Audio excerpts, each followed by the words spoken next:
This is Retro Sports Radio. Visit RetroSeasons.com for more sports history. On Tuesday, October 16th, 1962, the New York Yankees faced the San Francisco Giants at Candlestick Park for the seventh and deciding game of the 1962 World Series. The starting pitching matchup would be the same as Game 2, the Yankees' Ralph Terry versus the Giants' Jack Sanford. This audio recording is from the NBC radio broadcast featuring announcers George Kell and Joe Garagiola.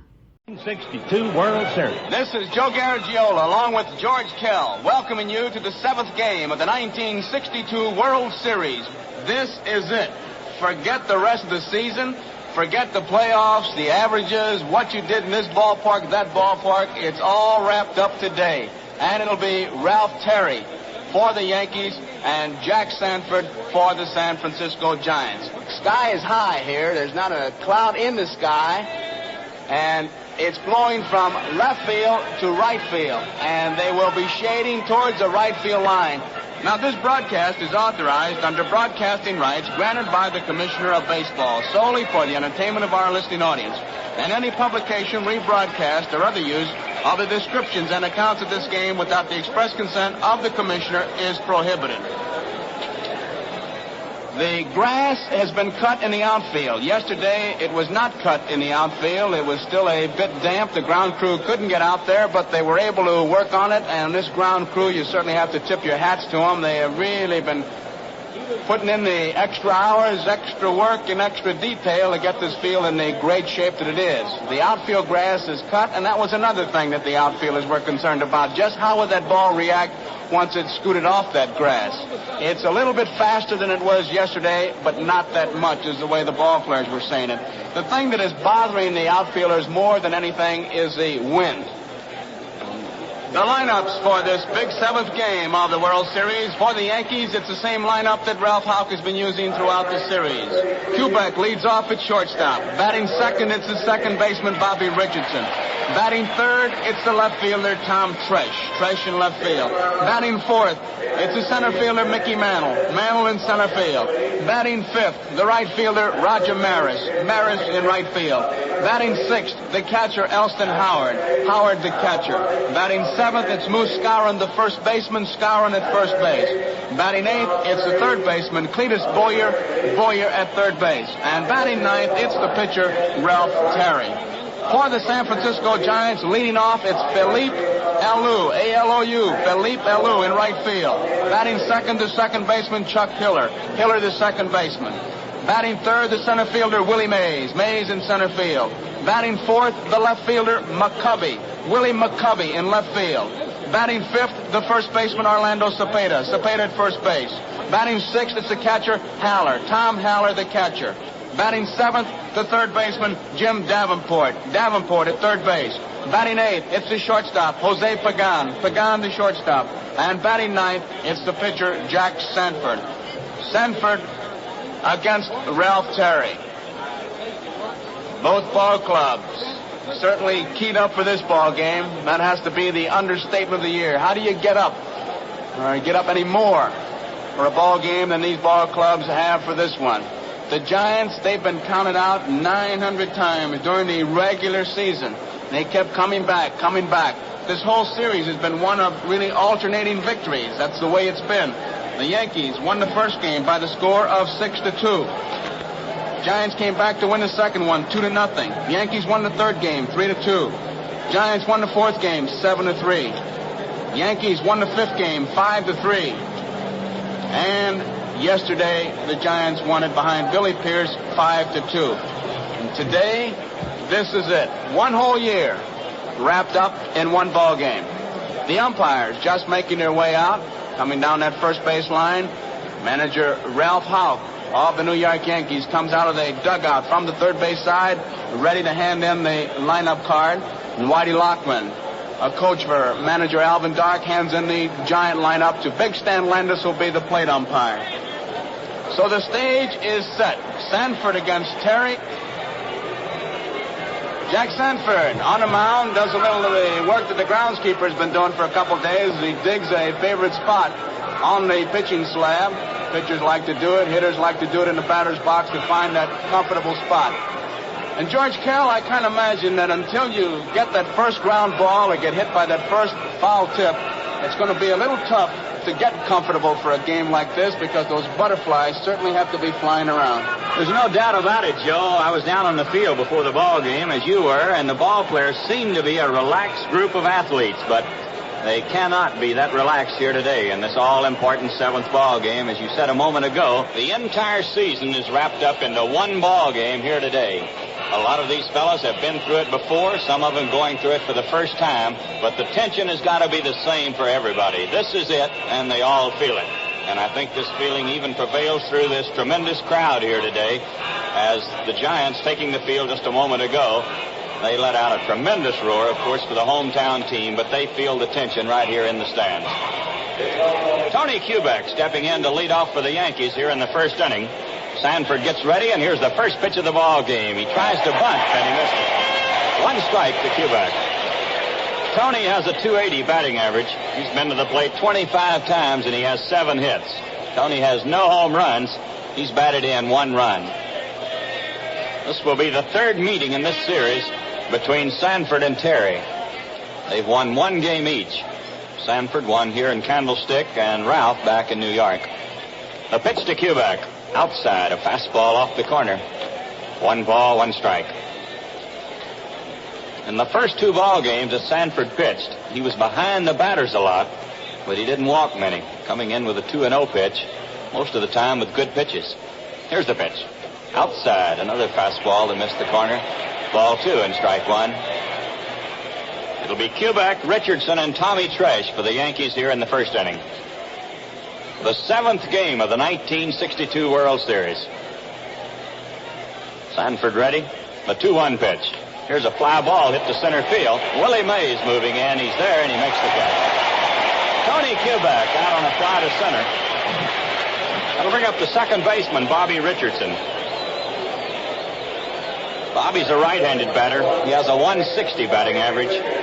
4 hits and 25 trips in this series. He has no home runs, no runs batted in.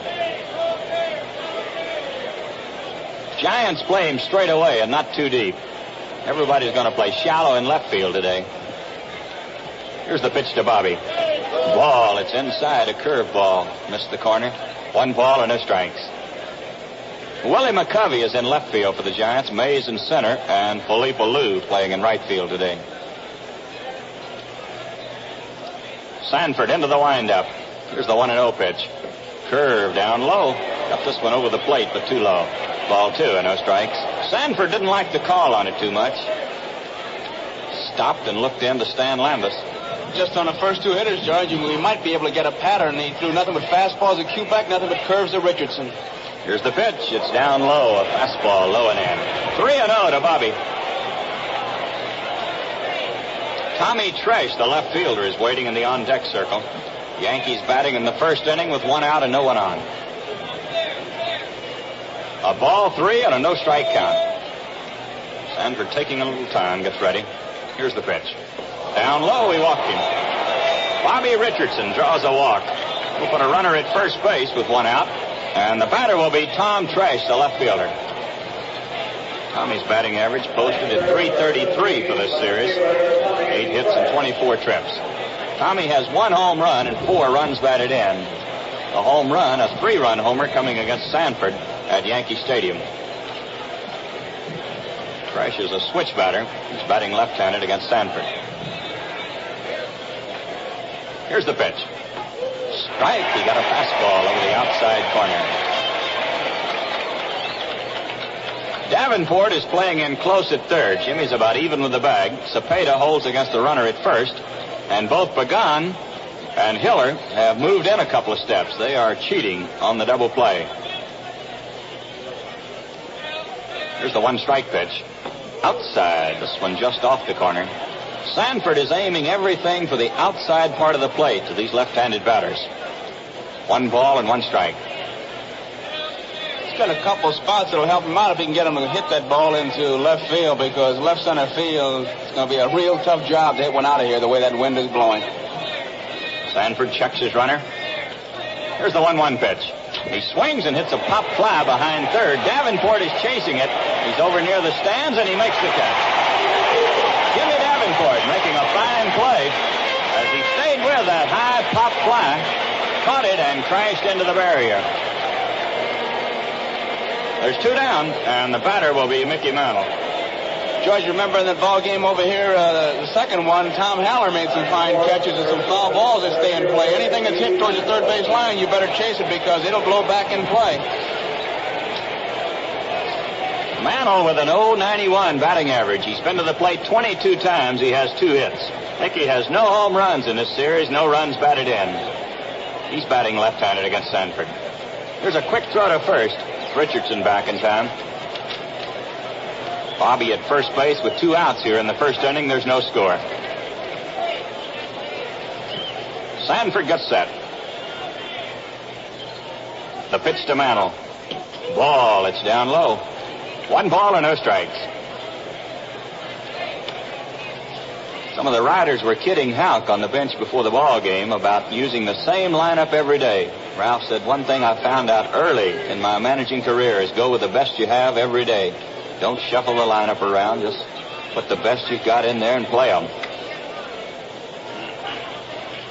1 ball, no strikes. The pitch to Mickey. Strike. He got a fastball over it. Right down the middle with that one. The Giants are deep and around to the right for Mantle.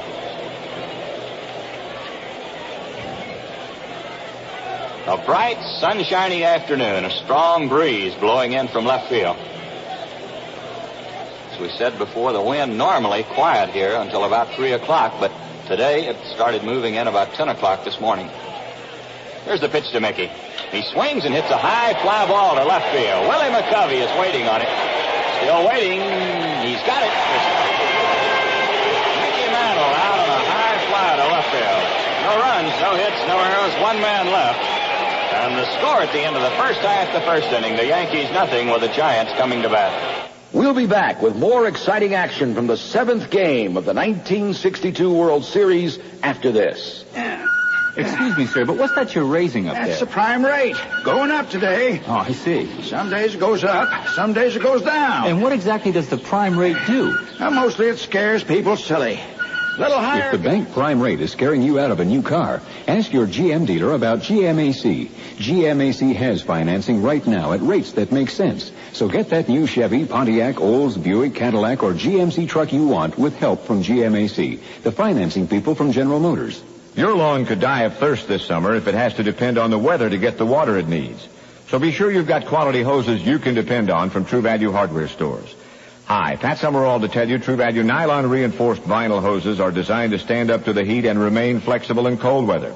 And right now you can get their 60-foot True Value hose for $9.99 or the super rugged 75-foot length for $14.99. Both have 5/8-inch inner diameter and are available only from participating True Value hardware stores. And now, more action from Game 7 of the 1962 World Series. Well, no score as we go into the bottom of the first inning. It'll be Philippe Alou to lead off for the Giants. He'll be followed by the second baseman, Chuck Hiller, and then the center fielder, Willie Mays. Ralph Terry completing his warm-up tosses. Elston Howard goes down to second with a throw, and we're ready to go. Alou, a right-handed batter, has a .318 batting average, 7 hits and 22 trips. Alou has batted in 1 run in this series.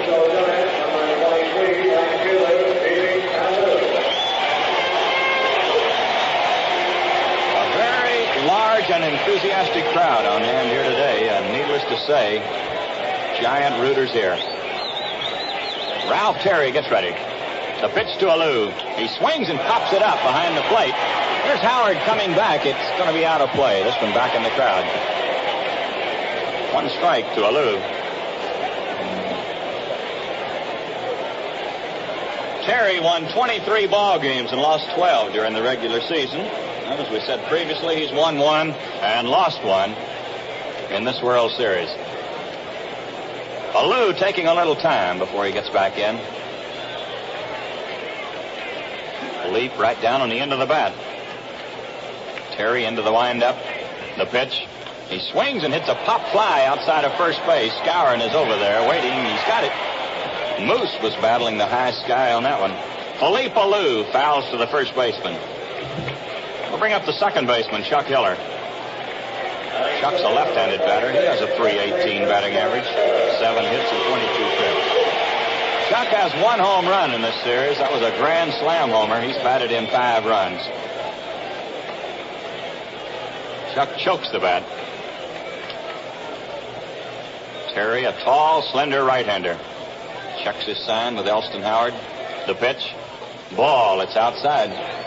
Hiller uses a big, thick-handled bat, and during batting practice, it was almost game conditions for him as he sprayed the ball all over the ballpark. He wasn't trying to hit one out of here. He was just trying to hit it right up the middle and to left field, just hitting over the ball, hoping he could hit the ball down, get the ground ball base hit.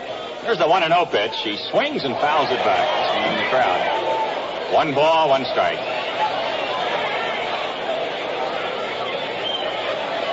Chuck has had a couple of hits in the left field, and the Yankees are playing him that way. Didn't get a chance to ask Alvin Dark, but I just wonder if it was on orders from him, George. But batting practice was no playful matter with these Giants. Larry Jansen threw a lot of curveballs, and they were trying to do something with them. The pitch to Hiller. He swings and hits a high fly ball down the left field line. Here's Tresh racing into foul territory. He can't get it. The ball is in the seats. 1 ball and 2 strikes to Hiller. Tresh had a little bit of trouble as he got near the bullpen. There was no chance to make the play, but I say trouble because he stumbled on the mound, and he's kind of flexing his legs out there now because it's a high mound in the bullpen, and he stumbled as he got near the wall. The wind does not seem to be blowing quite as hard now as it did at the start of this ball game. One weatherman said here today the winds would be dying down during the afternoon. Terry gets ready. Here's the 1-2 pitch. Ball. It's down low. He got the fastball over, but too low. The count is even to Hiller at 2-2. We're in the bottom of the first inning. In case you joined us late, there's no score in the ball game. Giants batting, 1 out with no one on. Here's the 2-2 pitch. He swings and hits a bouncer to first. Skowron has it. Steps on the bag, and Chuck Hiller is out. Well, that's 2 down, and here's the center fielder, Willie Mays.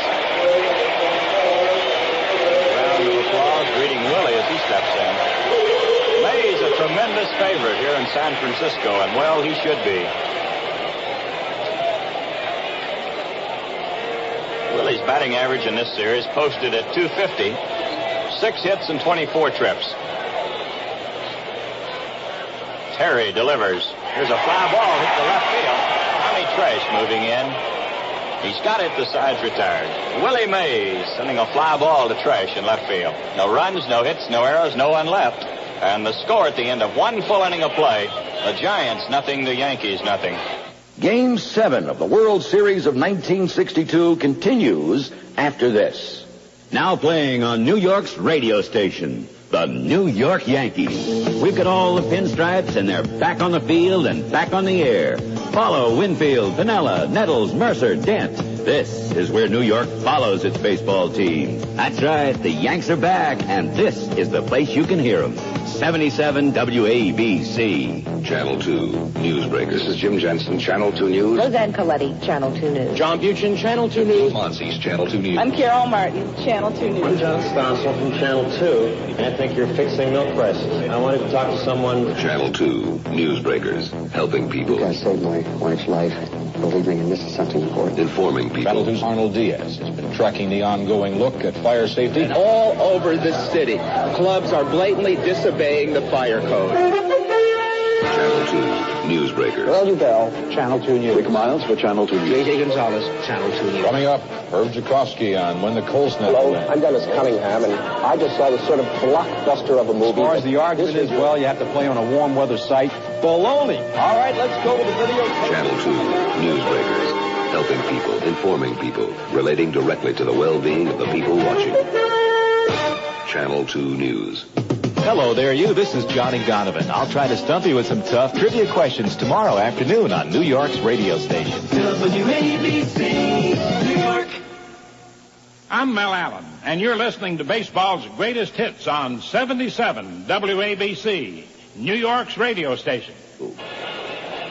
Now we move along into the top of the second inning. There's no score in the ball game. The Yankees had a base runner in the first inning. Bobby Richardson drew a walk, but he was stranded at first base as Tresh fouled to the third baseman and Mantle flied to left field. Roger Maris will be the leadoff man for the Yankees. He'll be followed by Elston Howard. And then Bill Skowron. Raj has a .211 batting average, 4 hits and 19 trips. 1 home run and 5 runs batted in. Here's Sanford's first pitch. Ball, strike. He went up to the right hand. Maris was going to bunt. He raced up in front of the box, took the pitch, and Landis went up with the right hand. Sanford ready. The pitch. Here's a line drive to the third baseman. Maris hit that one like a bullet. A liner right straight to Davenport at third base. George, that'll not only make you talk to yourself, but you'll enjoy the conversation with yourself, because one guy over there, and he hit a shot, something that Maris has been trying to do most of the series, and hit the ball very hard. Normally, that would be a base hit, but Davenport playing wide of the bag, the only man over there in Lower Slobovia, and he comes up with the play. Maris really mumbling as he went back to the bench, and you can hardly blame him. I know what he's thinking, Joe. Only one man and about 150 feet there, and the ball hit like a bullet. He didn't have time to move, and it's right in his glove. Well, there's one away, and the batter will be Elston Howard. Ellie has a 176 batting average, 3 hits in this series and 17 trips. Strong right-handed batter. Here's the pitch. Foul ball. It's back on the screen. 1 strike. Sanford using the little kick motion on that pitch. The first time he's used it today, but he's used it a lot throughout this series. I was talking to some of the Yankees on the plane coming out here from New York, and they said it was effective. Very effective, especially with 2 strikes. George, it's also a telltale for manager Alvin Dark. When he gets sloppy with the leg movements, it's a tip-off he's getting tired. The pitch to Howard. Here's a ground ball hit to the third baseman. Davenport flips it over to first. He's out. Elston Howard goes out. Davenport to Cepeda. That's 2 down, and the batter will be Bill Skowron.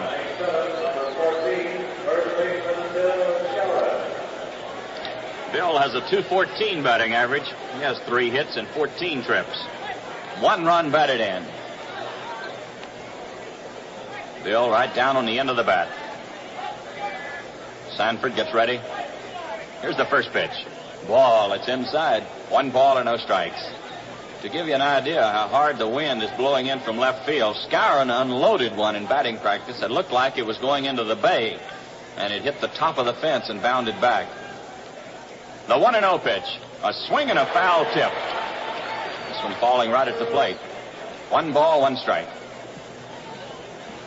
We're in the top of the second inning. There's no score in the ball game. 2 outs with no one on. Haller taking a little time. That ball might have hit him on the hand. Did nick him, George, and he walked out to kind of get his bearings back as he flipped the ball to Sanford. Now he'll take a little bit of time given the signs. 1 ball, 1 strike to Skowron. Sanford gets ready. Here's the pitch. Curveball. It's up high. Ball 2 and strike 1. Sanford had great success against Howard and Skowron at Yankee Stadium. He was keeping the curveball low and on the outside part of the plate, which is a good way to pitch anybody, Joe. Make an announcer out of all those guys. You keep it there. Sanford taking a little time as he looks in. Here's the 2-1 pitch. He swings and bounces it foul off to the left. That'll even the count at 2-2. How about those clubhouse meetings? When you get stuck, they always say, well, keep that fastball up and in. Be sure you get it in, and that curveball down. You got to get it down, though. And, of course, it's always high and tight, low and away, which is the perfect pitching pattern. If you could do that, that Hall of Fame would really be crowded. With pitchers? No hitters, definitely not. The only hitters that can hit that curveball low and outside is like Bob Skinner says. That's the ball players that have gone to announcing. They can hit that curveball low and outside. A ball 2 and a strike 2 count to Skowron. Sanford taking too much time to suit Bill, so he steps out. Moose just takes 1 step out of the box and looks out to Sanford as if to say, what's the reason for the delay? Now he's back in. Here's the 2-2 pitch. Inside, he got the fastball too close. 3-2 to Bill. 2 outs with no one on here in the top of the second inning. There's no score. The 7th and final game of this 1962 World Series. Sanford ready. The pitch. Here's a ground ball hit slowly to the shortstop. Pagan has it to throw to first. He's out. Bill Skowron goes out, short to first. No runs, no hits, no errors, no one left. And the score at the end of the first half, the second inning, the Yankees nothing, the Giants nothing. Back with more action from this classic World Series game of 1962 after this.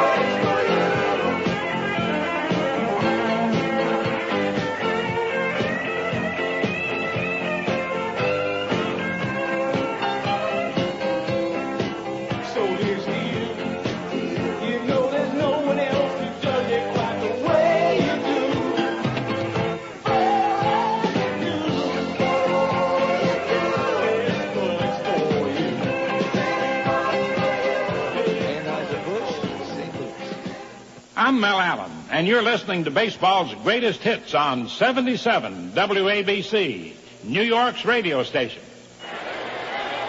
Well, we move along into the bottom of the second inning. No score in the ball game. Willie McCovey will lead off for the Giants.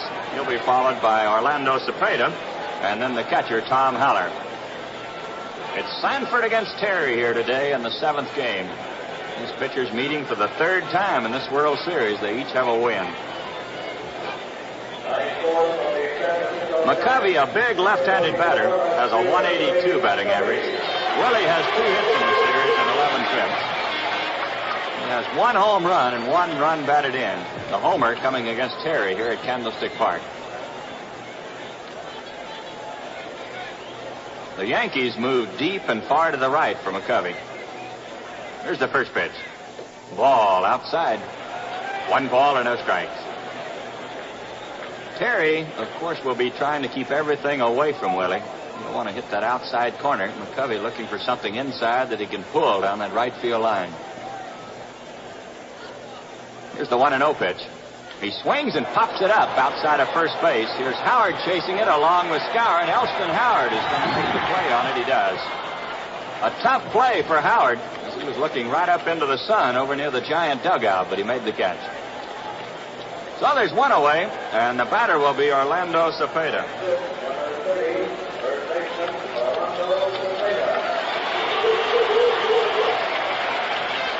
Orlando's batting average at 188. He has 3 hits in 16 trips. All 3 of Orlando's hits coming in yesterday's game.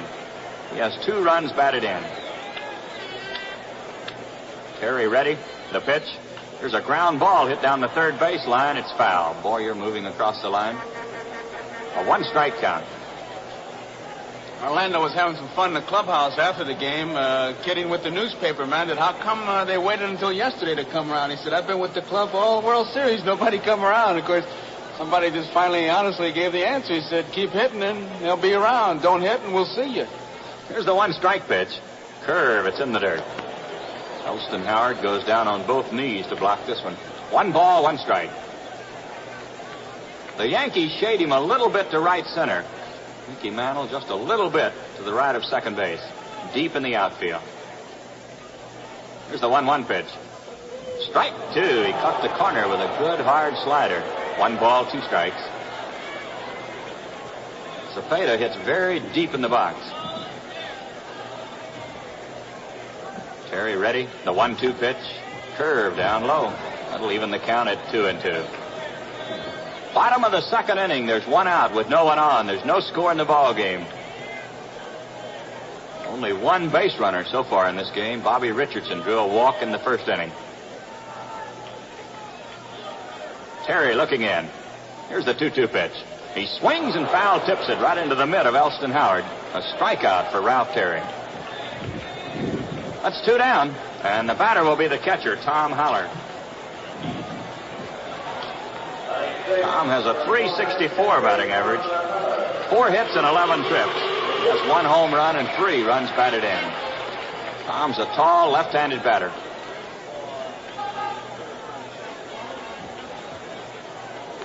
Terry into the windup. Here's the pitch. Strike. He got the fastball over the corner. A one-strike count to Tom Haller, batting in the second inning with 2 outs and no one on. The Yankees nothing and the Giants nothing. Terry pounds his glove. Here's the pitch. High pop fly behind shortstop. Kubek drifting back, shades his eyes. He's got it. The side's retired. Tom Haller pops to the shortstop. No runs, no hits, no errors, no one left. And the score at the end of 2, the Giants nothing, the Yankees nothing. Back with more of baseball's greatest hits on 77 WABC in just a moment. 77 WABC. This is the man they all want to see.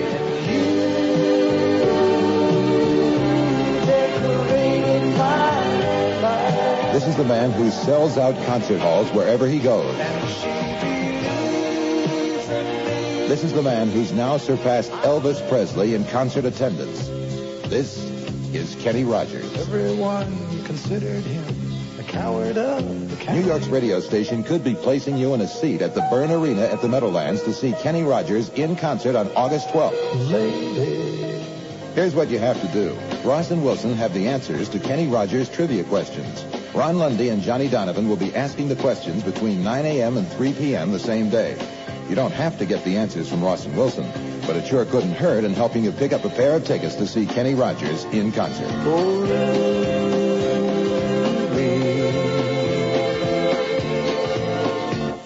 God's sakes, turn around.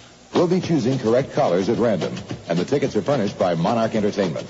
Kenny Rogers in concert, and we've got tickets. We're New York's radio station, 77 WABC. Say, sports fans, how would you like to enjoy some really good treats right now? Just remember the name Magic Fountain. That's right, Magic Fountain Ice Cream Stores. The 26 Magic Fountain Ice Cream Stores, strategically located throughout New Jersey and New York, are the source for all good taste treats. You'll find soft ice cream made fresh every day on the premises with quality ingredients. Magic Fountain ice cream cakes are waiting for you, too. The perfect way to celebrate that special occasion. Plus, a huge selection of sundaes featuring the topping of your choice. The milkshakes, well, they're thick and creamy. Just name your favorite flavor. Magic Fountain has a huge selection of fresh hard ice cream waiting for you, too. At Magic Fountain, the products are tempting and always delicious. Magic Fountain Ice Cream Stores, each individually owned by one of your neighbors in New York and New Jersey. So go to the Magic Fountain in your neighborhood where the magic is in the tasting. You're listening to Baseball's Greatest Hits, a special series rebroadcasting actual games from World Series of the past on 77 WABC, New York's Yankee station. Game 7 of 1962, featuring superstars Willie Mays, Willie McCovey, Mickey Mantle, and Roger Maris. Well, at the end of 2, there's no score. For the Yankees, no runs, no hits, no errors. For the Giants, no runs, no hits, no errors. It'll be Cletus Boyer to lead off. He'll be followed by Ralph Terry and then Tony Kubek. Jack Sanford still taking his warm-up tosses. Jack was a little slow getting out to the mound. Tom Haller makes the throw down to second base. Cleet Boyer steps in. We're ready to go here in the top of the 3rd inning. Boy, this is it. All the pitchers are in the bullpen today. Even Billy Pierce for the Giants and Whitey Ford for the Yankees. Both said they would be ready to go again today. Boyer, a right-handed batter, he has a .278 batting average. Cleet has 5 hits in the series and 18 trips. Here's a line drive to right. Alou is there and he makes the catch. Boyer hit that one like a bullet. Right straight to Alou in right field. It's one away. And the batter will be Ralph Terry. Here's Ralph coming on. Stops at the on-deck circle to get some rosin on his hands. Willie Mays is a quarterback as far as the outfield is concerned, moving the guys around. He just moved McCovey in. Willie plays pretty deep for just about everybody. And with Ralph Terry up there, Willie Mays wanting McCovey to move in because that wind is blowing directly in. A real tough job to hit one hard in the left field to get over his head. Terry, a right-handed batter. Sanford ready. Here's the first pitch. Strike. He got a fastball right down the middle. A 1-strike count to Ralph Terry. He's batting with 1 out and no one on in the 3rd inning. No score in the ball game. Sanford looking in. Here's the pitch. Strike 2. He caught the corner with this one. Strike 2 count. The Giants have shortened up all around. McCovey, Mays, and Alou shortened up and playing Ralph a little bit to right field. Sanford checks the sign. Here's the 2-strike pitch. A swing and a miss. He tried to check it, but he'd gone too far on the low curveball. Terry goes down swinging. It's the first strikeout in the ball game for Sanford. There's 2 down, and the batter will be Tony Kubek.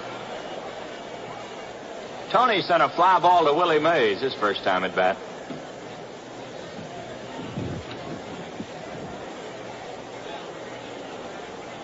Tony, a left-handed batter. Sanford ready. Here's the first pitch. A swing and a miss. A low curve at the knees. 1 strike to Kubek.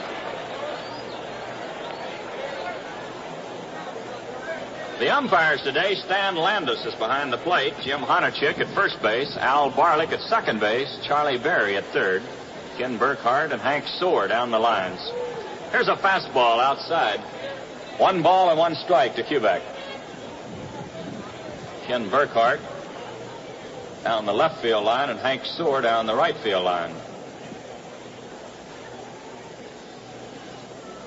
Sanford gets ready. Here's the 1-1 pitch. Outside again, trying to catch the corner with a fastball. Ball 2 and strike 1. It's going to be a job for Kubek to try to hit a ball between McCovey and the line in left field. McCovey really guarding that line as if he wants to give Willie Mays as much running room as possible, George. Sanford into the windup, the 2-1 pitch. Here's a ground ball to left field. A solid base hit for Kubek as he punched an outside fastball between Davenport and Pagan into left field. That's the first hit of the ball game.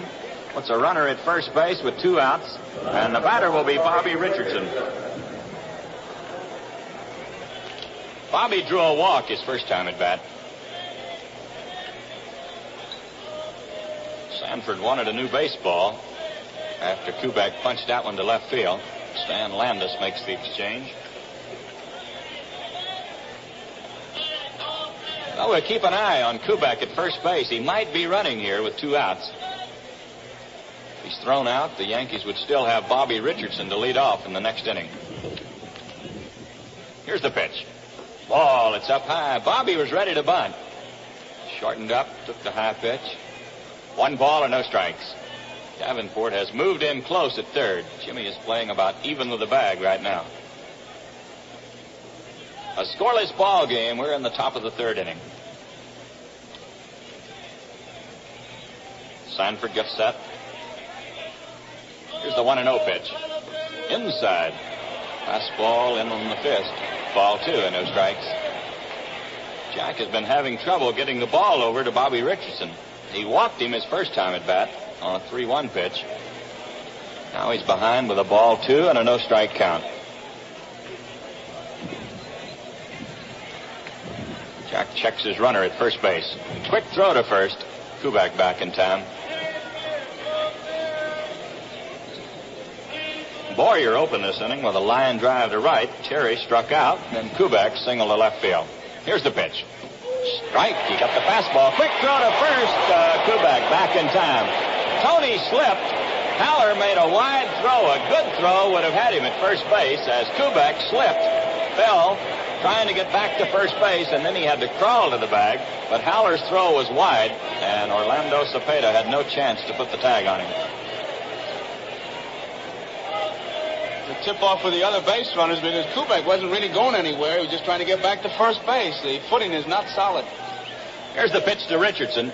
Inside. He checked his swing on a high inside fastball. It's 3-1 to Bobby. Richardson out of the box for a moment, looking down to third where he checks with Frankie Crossetti to see if the hit sign is on for this 3-1 pitch. He's one of those guys, too, who likes to know if that runner's going to break up that infield because he can pick his spots. Sanford gets set. Here's the pitch. Down low, he walked him. Bobby Richardson walks again. That's 2 walks given up by Sanford. Both times it's been Bobby. So the Yankees have runners at first and second with 2 outs, and the batter will be Tommy Trash, the left fielder. Tommy's 0 for 1. He fouled to Davenport his first time at bat. Well, this is the first threat of the ball game. 2 on with 2 outs. Giants play Tresh pretty much straight away. Sanford gets set. Here's the first pitch. He swings and hits a high pop fly down the left field line. Davenport is chasing it along with McCovey, but it's going back in the crowd. A high pop fly down the left field line near the Giant bullpen. The wind moving that one right back into the crowd. A 1-strike count to Tommy Tresh. Tommy has 8 hits in this series. Kubek had 7 going into this ball game. He singled in this inning, so he's all tied with Tommy for number of hits. Sanford taking a little time as he looks in. Boy, he doesn't want to make a mistake here. Here's the pitch. Ball outside. 1-1 to Tresh. It was a 3-run homer by Tresh in Yankee Stadium that beat Sanford in the 5th game of this series. A 3-run homer coming with a score tied at 2-2. Tommy chokes the bat a little bit as he waits. Here's the 1-1 pitch. Ball, it's up high. Ball 2 and strike 1. Boy, you can hear the rumble through this crowd every time Sanford delivers a bad pitch. Mickey Mantle is in the on-deck circle, Joe. You can bet that's one thing that Haller reminded Sanford about as he went out to talk to him. The one defense that you can't come up with is the one for the base on balls. And with the wind the way it is here in this ballpark, you want him to hit the ball because right now it's blowing directly in, and it's not going to help any ball hit anywhere. It's going to hurt it. But unless you get that ball in that strike zone, you're going to be in serious trouble. Sanford gets set. Here's the 2-1 pitch. Ball outside, way outside. 3-1 to Tommy Tresh. Sanford is pitching high today. That is something unusual for him. In the first 2 games, he was low, Joe. Right, and the 2 tip-offs, as far as the pitching of Sanford, is a leg motion. If he gets sloppy with that or gets the ball up, it's an indication that he's not really sharp. And he has to pitch down with everything. Jack taking a little time as he looks in. Yankees have runners at first and second with 2 outs. Here's the 3-1 pitch. Strike 2. Up the outside corner with a fastball. Went right on the corner as he threaded the needle. So it's 3-2 to Tommy Tresh. The runners will be moving. 3-2 and 2 outs. Kubek at second base. Bobby Richardson at first base. Sanford gets set. He whirls to throw to second. Just holds the ball. There's nobody going over to cover. Well, the pickoff play at second base yesterday that did not work was a vital play in the ball game. Here's the pitch. A ground ball hit to the second baseman. Hiller has it. Here's the flip to first. He's out. Tommy Tresh goes out second to first. No runs in the inning on 1 hit. There were no errors. 2 men left. And the score at the end of the first half, the 3rd inning, the Giants nothing, the Yankees nothing. We'll be back with more exciting action from the 7th game of the 1962 World Series after this. Hi, Pat Summerall to remind you that good household help is hard to find, except at True Value hardware stores.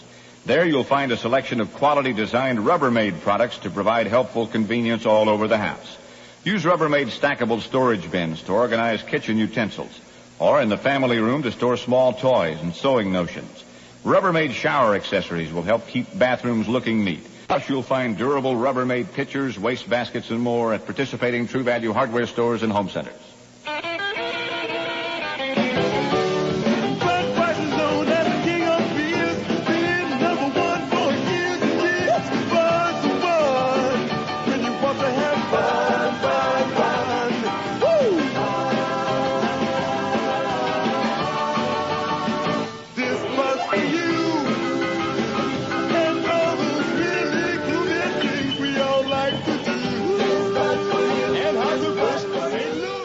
And now, more action from Game 7 of the 1962 World Series. Well, We go into the bottom of the third inning. No score in the ball game. The Yankees making a threat in the top of this inning. Had 2 on with 2 outs, and Tresh bounced to the second baseman.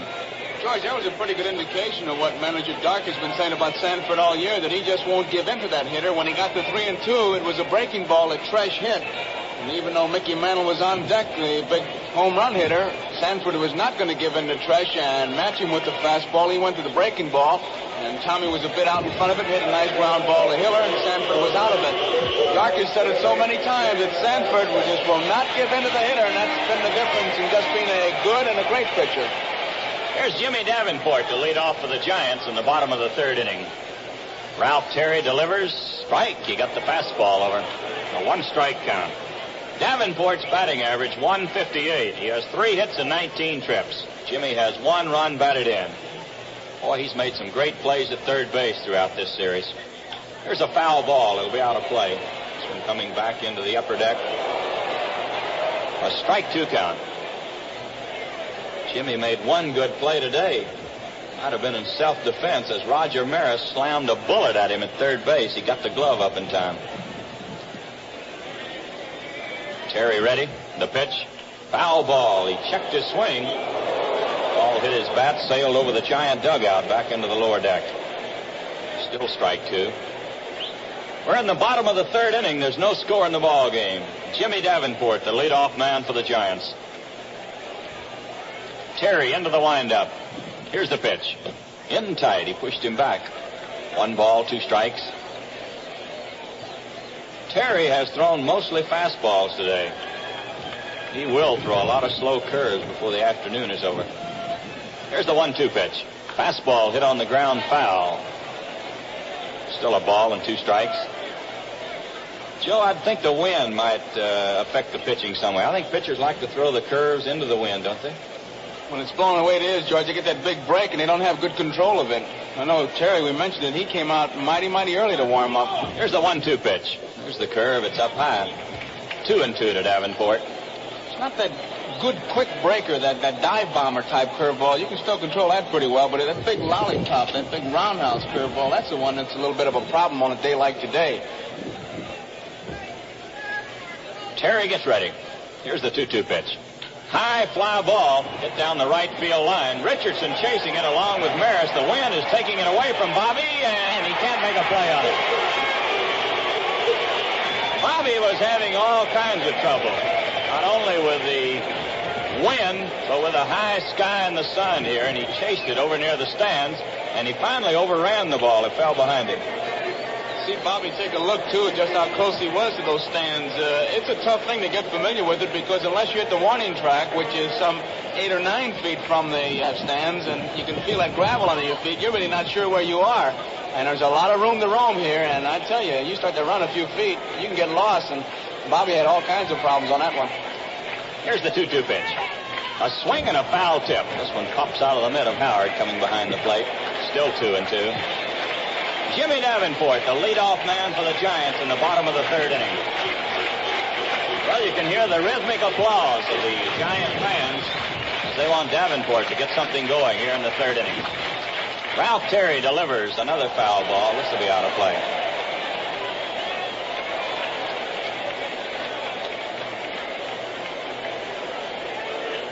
The Yankees have no runs on 1 hit, no errors. The Giants have no runs, no hits, and they have no errors. Yankees had a threat going in the top of this inning. They had 2 on with 2 outs, but Tommy Tresh bounced to the second baseman to end that one. Here's the pitch. A ground ball hit foul down the third baseline. And Davenport making Terry pitch here in the third inning. Terry has good control. He'll be right around the plate all the time. Just keeping these pitches low and away, and Davenport just getting a piece of them. Jimmy chokes the bat, crouches over the plate. The 2-2 pitch. Another foul ball off to the left. Still 2-2. Well, the crowd getting quite a thrill out of this as Davenport has fouled off some 7 or 8 pitches. It doesn't bother you too much when you catch it, when you fellas trying like Davenport 1-8 deliberately, like a Hemus or a Harry Walker used to just foul him off to get that base on ball. That kind of bugged you a little bit. Terry gets ready. The 2-2 pitch. There's a high fly ball hit into shallow center field. Richardson going out. Now Bobby's calling for it. He's got it. Boy, he wasn't at all sure of it. Bobby almost down on one knee as he made the catch on that one.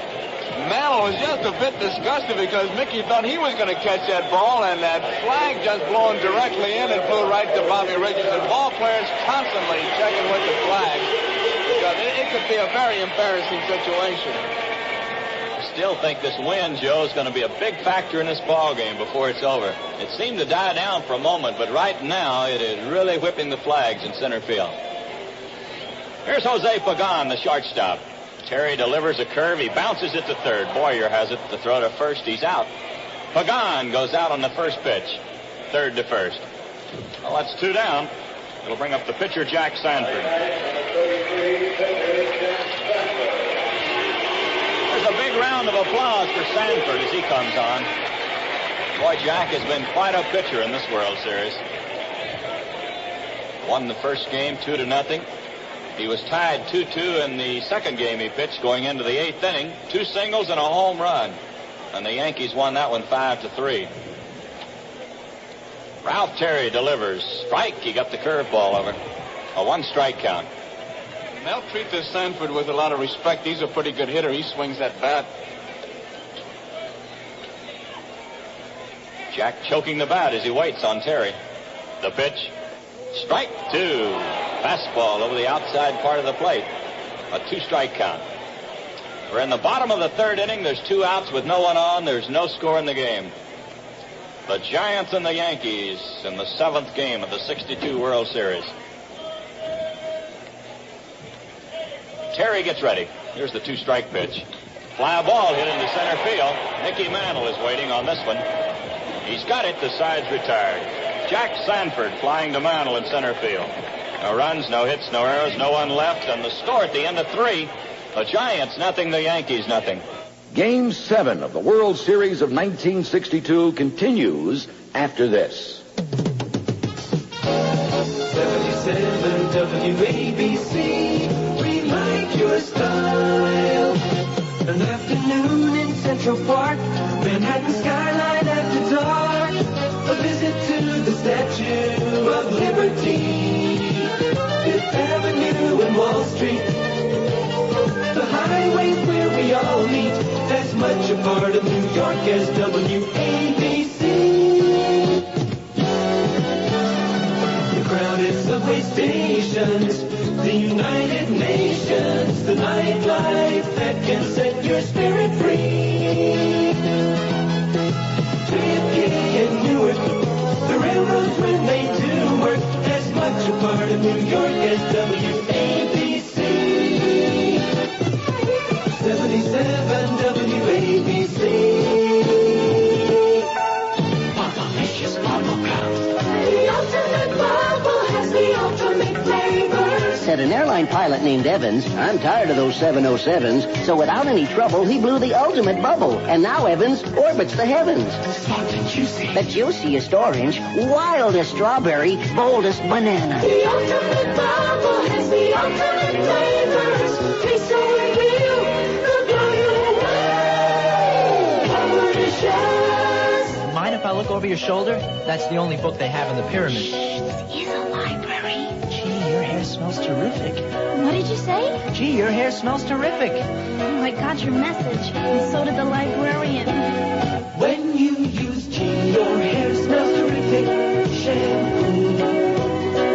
Boys say, G, your hair smells terrific. To you. G shampoo and conditioner for hair that's clean, shiny, manageable, terrific.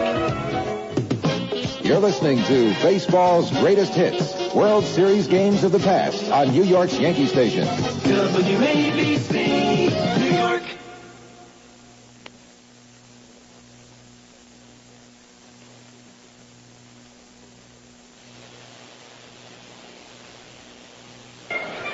Mickey Mantle will be the leadoff man in the 4th inning for the Yankees.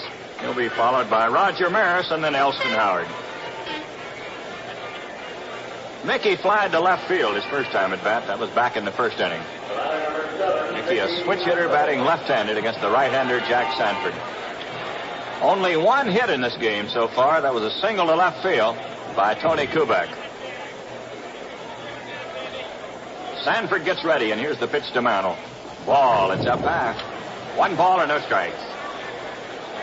While warming up between innings, Tom Haller, the catcher, was really giving Sanford a low target, hoping that he could get him down. He's been up with all his pitches, and when a fella is up like that, you try to give as low a target as possible, even out of the strike zone low, to make sure he holds on that ball a little bit longer. Here's the 1-0 pitch. Strike. He caught the corner with this one. 1-1. Mickey turns to look to Stan Landis. A ball and a strike to Mantle, leading off for the Yankees in the 4th inning. A scoreless ball game here at Candlestick Park. Another bright, sunshiny afternoon. Not a cloud in the sky here in San Francisco. Strong breeze blowing in from left field, right straight to home plate now. At one time, it was blowing across to the corner in right field, but now it's blowing straight into the plate. A pitch to Mickey. Here's a pop fly. It'll be out of play, coming back in the crowd. Mantle was trying to get out of the way of a high inside fastball. It hit his bat and sails back. So it's 1 ball and 2 strikes.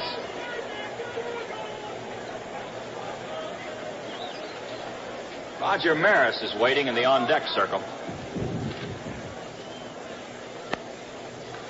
Sanford taking a lot of time between pitches. Jack is being very careful here today. Still checking his sign with Haller.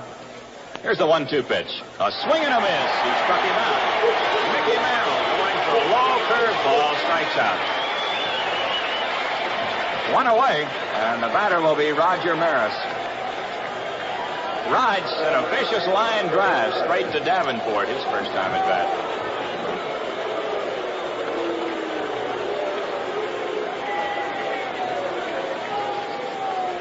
The Giants go deep and far to the right for Maris. They play him as a pull hitter all the way.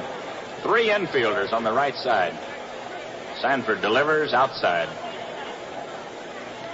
1 ball and no strikes. You talk about stacking the deck, Joe. They not only put 3 infielders on one side, but they pitch him on the outside part of the plate. And put 2 outfielders behind the 3 infielders. Looks like a convention on that side. Here's the 1-0 pitch. He swings and hits a high fly ball down the left field line. Davenport is chasing it, but this one's going back in the crowd.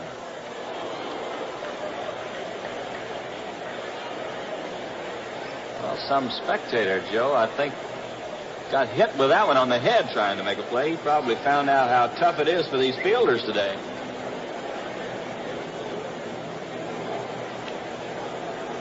One ball, 1 strike to Roger Maris. Rod's right down on the end of the bat, waiting on Jack Sanford. Here's the 1-1 pitch. He swings and hits a bouncer to third. Davenport has it. The long throw to first. He's out. Roger Maris trying to punch the ball into left field. Hit a 1-hopper right straight to Davenport at third base. So there's 2 down, and the batter will be Elston Howard.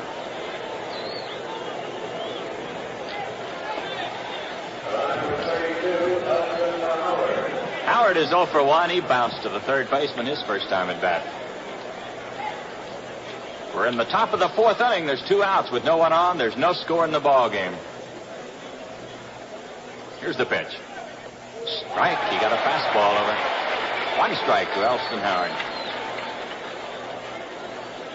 The Yankees have had 3 base runners. Bobby Richardson has walked twice. Kubek has had a single. The Giants have not had a base runner in this game. Here's the pitch. A high pop fly on the infield. Chuck Hiller at second base is calling for it. Now Pagan is there, and Pagan's going to make the play. Hiller had called for the ball, and Pagan, playing the wind, moved in near the bag at second to make the catch. No runs, no hits, no errors, no one left, and the score at the end of the first half of the 4th inning, the Giants nothing, the Yankees nothing. Back with more action from this classic World Series game of 1962 after this. Let a 3-time Indy 500 winner and current national driving champion tell you why he asks for Pennzoil motor oil. Hi, I'm Johnny Rutherford. We use Pennzoil in the race car for top engine protection at high speeds. But in my own car, I want engine protection plus good gas mileage. That's why I'm more of a Pennzoil fan now than ever. Because Pennzoil does save gasoline. You see, Pennzoil engineers have made it even more slippery. This means there's less friction where engine metal meets engine metal, so the engine runs easier. And the easier an engine runs, the less gasoline it drinks up.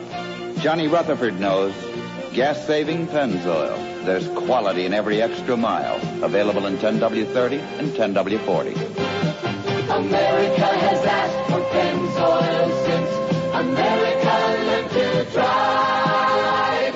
Pennzoil, he asked for motor oil. Pennzoil. I'm Mel Allen, and you're listening to baseball's greatest hits on 77 WABC, New York's radio stations. Now we move along into the bottom of the fourth inning. No score in the ball game. George, you remember the little things about the different hitters? Philippe Alou, who's going to lead off this inning, as a leadoff man, the Yankees been going to the curveball, and he's been jumping on the first pitch. He's really become a first ball hitter when he's in the leadoff slot. Let's see if he jumps on that first one this time. Both Sanford and Terry hooked up once again. I think the individual pitching, when these two guys hook up, has just been tremendous throughout the series. Well, and another great one going here today. Philippe Alou to lead it off. He'll be followed by Chuck Hiller and then Willie Mays. Alou fouled to the first baseman, Skowron, his first time at bat. Philippe right down on the end of the bat, waiting on Ralph Terry. Here's the first pitch. Ball, it's inside. 1 ball or no strikes. The Yankees claim the left field. And they play deep for Alou. Here's the 1-0 pitch. There's a high fly ball hit the shallow left. Tresh is having trouble with this one. He's moving in now. Still racing in, and he makes the catch on the run. Tommy Tresh lost the ball. He was still looking up into the sky. At the last moment, he came racing in. He caught it about knee-high. During batting practice, all the outfielders, they couldn't wait to get out there and have the coaches hit them the high fly ball, but really it doesn't help that much because the wind is constantly shifting. Right now, it's blowing directly in. What you can do is try to, well, what is it, Kentucky windage you used in the Army, George? You kind of play the wind? No, but I don't want to play that left field today, or shortstop or third base either on these pop flies. Chuck Hiller, the batter. Bounced to the first baseman his first time at bat. Terry delivers. Here's a fly ball hit into shallow center. Mickey Mantle is racing in. He's still coming, and he's got it. And Mickey was having trouble on that one as he was racing in from center field. That's 2 down, and the batter will be Willie Mays.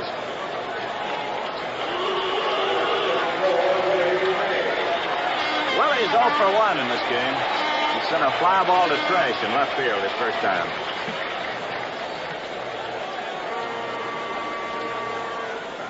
The Giants will hit a lot of balls in the air here today because Terry is that type pitcher. He throws the fastball up high, he hit it up in the air, and he throws the slow curveball.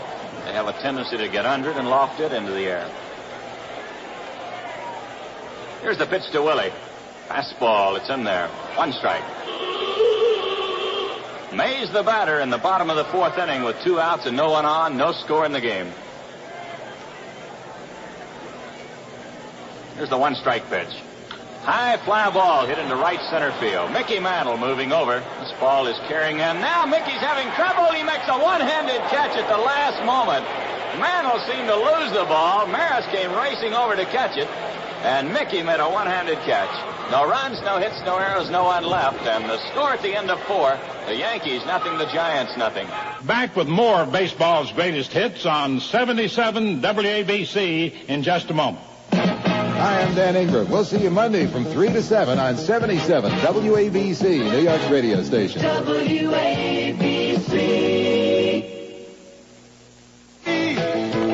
All that you can be. Keep on reaching. Keep on going. Only the Army offers you a 2-year enlistment with skill training, travel, and college benefits. See your recruiter.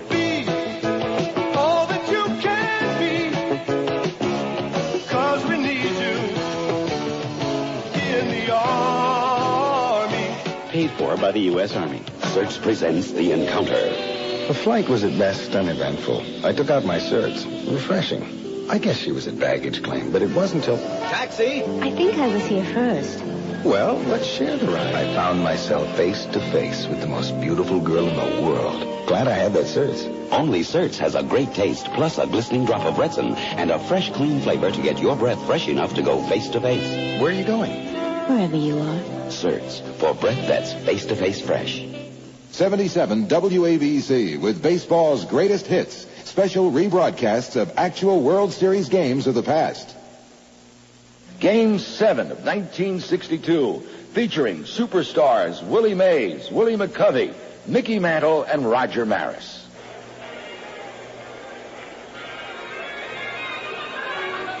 Well, George Kell and Joe Garagiola back at Candlestick Park in San Francisco.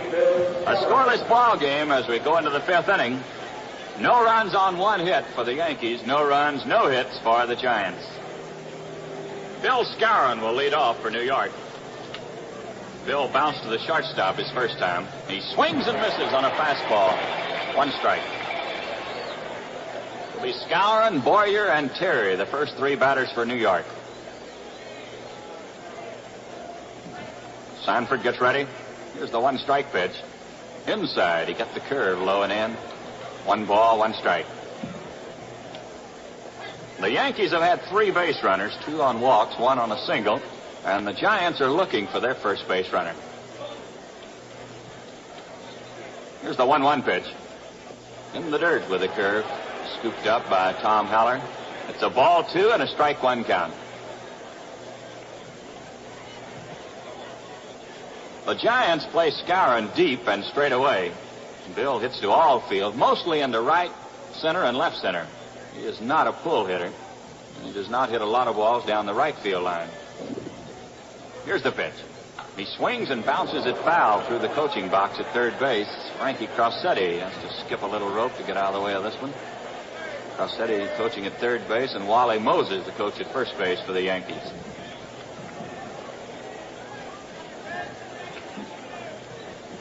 Two and 2 to Skowron, leadoff man for the Yankees in the 5th inning. Here's the pitch. He swings and hits a ground ball to left field, just out of the reach of Pagan. Bill Skowron with a solid single. That's hit number 2 for the Yankees. Puts a runner at first base with no one out, and the batter will be Clete Boyer. Boyer hit the ball hard his first time at bat. He lined it straight to a Lou in right field.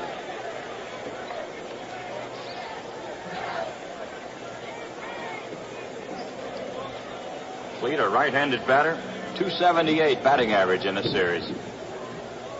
Here's the pitch. A swing and a miss. He was trying to drill the ball past Davenport at third base. Jimmy playing in close. He is not looking for the bunt, but he's going to be ready in case Boyer drops one.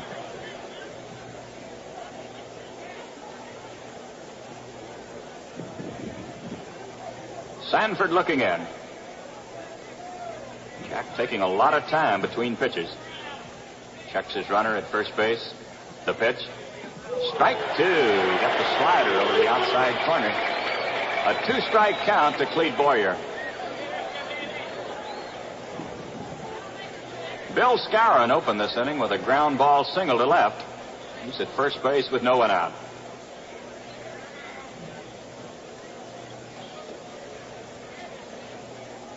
Sanford checks the sign with Haller. Here's the pitch to Clete. Way outside with this one. Haller hanging that one in the webbing of his mitt. They don't expect Boyer to try to hit that ball to right field. Second baseman Hiller is cheating towards the bag. Pagan is kind of protecting that hole between short and third. It'll be Hiller who is over near second base to make the pivot. Boyer choking the bat as he waits on Sanford.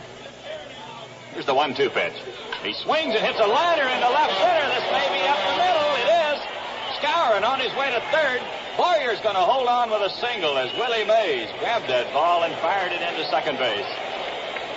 On a dry field, that ball would have rolled all the way to the fence. It hit in the wet turf and stopped. Willie Mays picked it up, rifled it into second base, and Boyer holds on with a long single. Jack Sanford out talking now with his catcher, hands on his hips. He's a bit disgusted because that was a big high-hanging curveball, and Boyer really jumped on it. It was a room service pitch, and he just drilled it. I thought it was going to get by as it plugged the gap, but, of course, Willie Mays in center field, one of the great ones, keeps the double play in order by holding Boyer at first base with a real long single, and that turf certainly did stop that ball. Well, the Yankees have runners at first and third. No one out, and the batter will be Ralph Terry. Here's the way the Giants are going to play their infield. Davenport, even with the bag at third, he's ready for a play at the plate. Cepeda, of course, holds against the runner at first base. Hiller has moved in a couple of steps from second, and Pagan a step or so at shortstop. Here's the pitch to Terry. Ball, it's in tight. 1 ball and no strikes. See, the bullpen is up, George. Stu Miller, a right-hander, and Billy O'Dell, a left-hander, throwing for the Giants. You can bet everybody's going to be ready in this ball game today. No score in the 5th inning. The Yankees are threatening. Here's the pitch to Terry. Inside again. He almost hit him with a fastball. It's ball 2 and no strikes.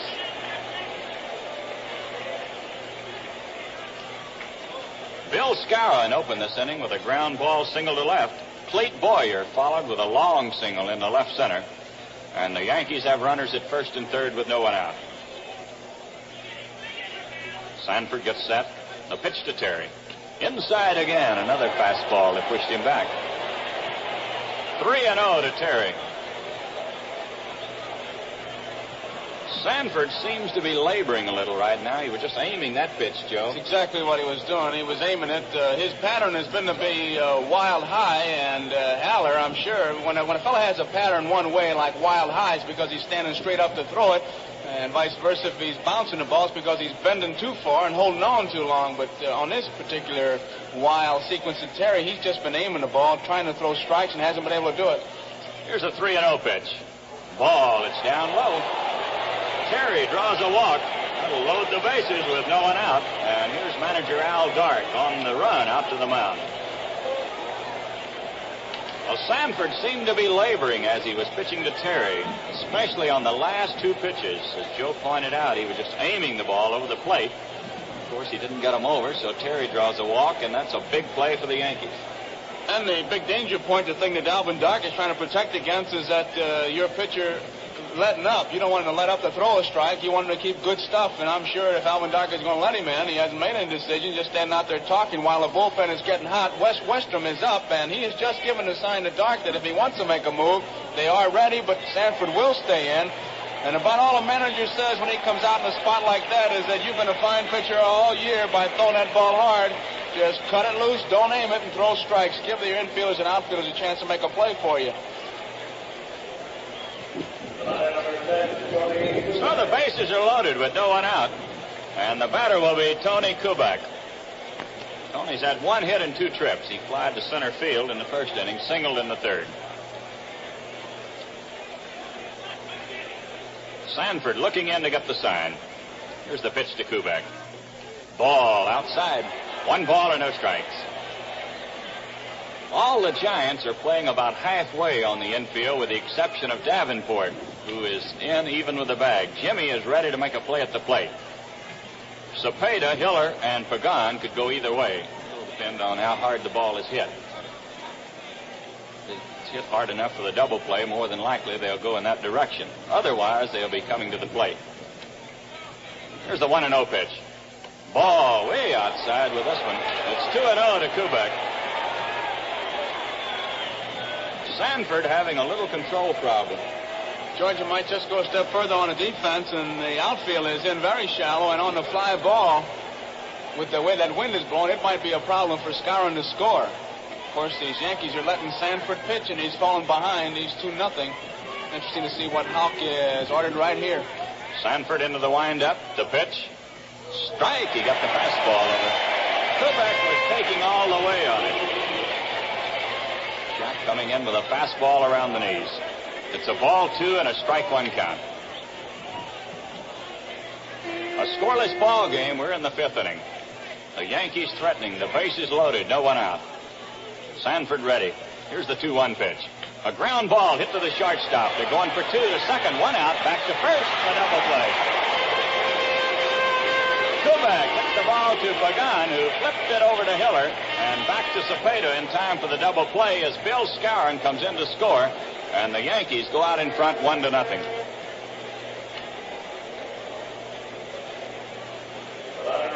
Boyer moves to third base with 2 outs, and the batter will be Bobby Richardson. Bobby's been to the plate twice. He's walked both times. Davenport still playing in close.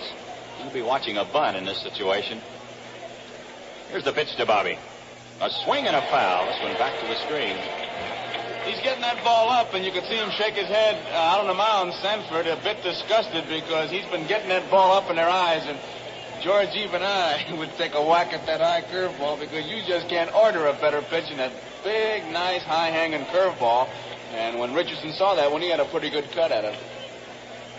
They say all the country boys like the high fastball, but I think everybody likes the high fastball. Boy, that's the international pitch. A 1-strike count to Bobby Richardson. Yankees have a runner at third base with 2 outs. They lead 1-0 in this game. Sanford gets ready.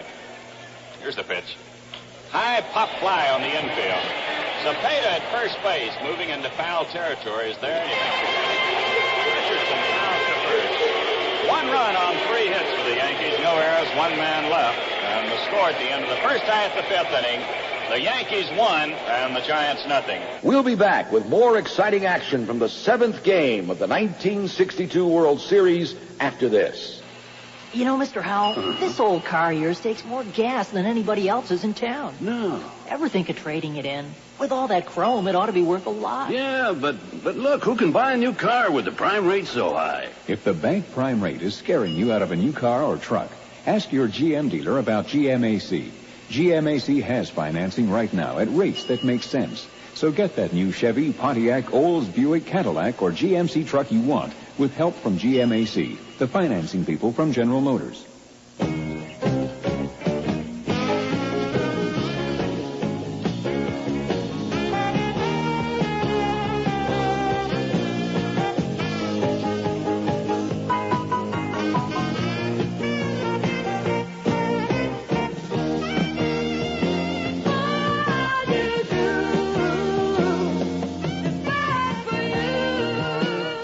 Anheuser-Busch, St. Louis.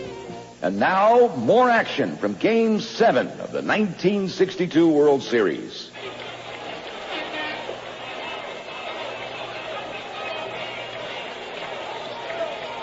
Well, we go into the bottom of the 5th inning. Willie McCovey will be the leadoff man. He'll be followed by Orlando Cepeda and then Tom Haller. The Yankees leading in this ball game by a score of 1-0. Bill Skowron had just called time. He wants a pair of sunglasses from the Yankee dugout. The bat boy moving out. McCovey's 0 for 1 in the game. He fouled to the catcher, Howard, his first time at bat. Well, Sanford had the bases loaded with no one out, but he got out of it with only 1 run, which was about as well as the Giants could hope for. Here's the pitch. Strike. Terry delivers a fastball over the outside corner. Willie McCovey, a tall left-handed batter. Here's the pitch. Outside, trying to get the corner again. 1-1 to Willie. He'll be followed by Cepeda and then Tom Haller. After this. Now playing on New York's radio station, the New York Yankees. We've got all the pinstripes, and they're back on the field and back on the air. Follow Winfield, Pinella, Nettles, Mercer, Dent. This is where New York follows its baseball team. That's right, the Yanks are back, and this is the place you can hear them. 77 WABC.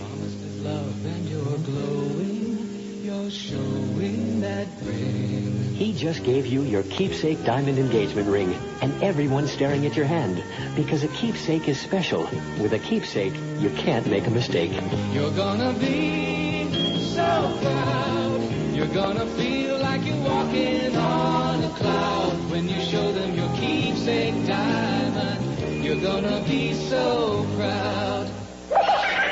Jim, the jungle is so exciting. Ah, in the binoculars, I can see it. Wild beasts? No, I can see Carefree Sugarless Gum has more flavor. How can you see more flavor? Look, the scale proves it. Carefree weighs 32% more than Trident's smaller sticks. Carefree's got more gum. And more flavor. See? More gum gives you more flavor. Jim, the leopard! Oh, don't worry. I've got him spotted. You can see it's got more flavor. Carefree Sugarless Gum. Hello, we're Ross and Wilson. Join us tomorrow morning when we cure the common cold. Right here on New York's radio station. WABC, New York. Biggest hits on 77 WABC, New York's radio station. Well, at the end of 5, the Yankees have 1 run on 3 hits and no errors. The Giants have no runs, no hits, and they have no errors. Ground ball by Hiller in the first to Skowron, a ground ball by Pagan to Boyer, and a ground ball by Tom Haller back to Ralph Terry. The only ground balls hit off the right-hander of the Yankees. And that Sanford got out of a big jam in the 5th, so once again they're hooked up. Tommy Trash will be the leadoff man for New York. He'll be followed by Mickey Mantle and then Roger Maris. Tommy's 0 for 2. He fouled to the third baseman back in the first inning, and he bounced to second in the third inning. Sanford ready, and here's the pitch. High foul ball. It'll be out of play. This one off the third base side. 1 strike to Tommy. A 1-0 ball game. We're in the top of the 6th inning. Trash chokes the bat as he waits on Sanford. The pitch. He bunts. It's up in the air. Cepeda is moving in fast and makes the catch. Tommy Trash, trying to drag the ball down the first baseline, popped it up. Orlando Cepeda moved into foul territory to make the grab. That's 1 away, and the batter will be Mickey Mantle. Mickey has flied to left and struck out in 2 trips.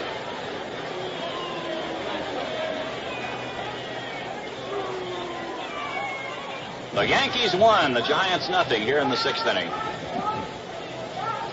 Here's the pitch to Mantle. Ball down low. 1 ball, no strikes. Boy, Lou is deep in right field and near the line. Mays playing just a little bit into right center, not too much, and McCovey playing in straightaway left field. They're all deep.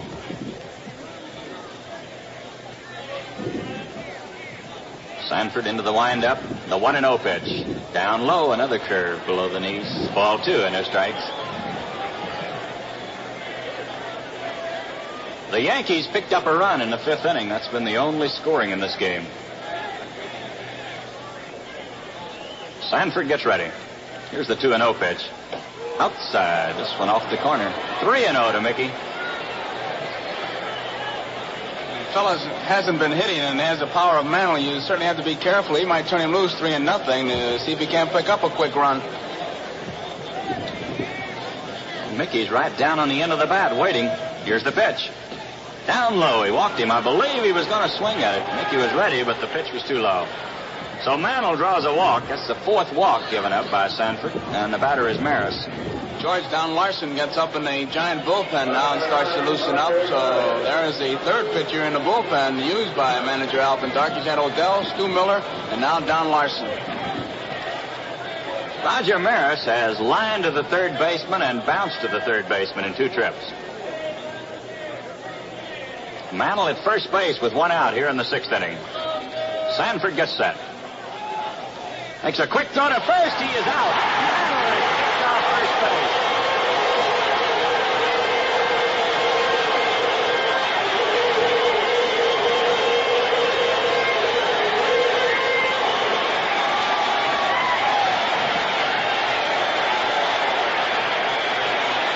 Jack Sanford caught Mickey Mantle leaning towards second. He made a quick throw to first, and he picked him off.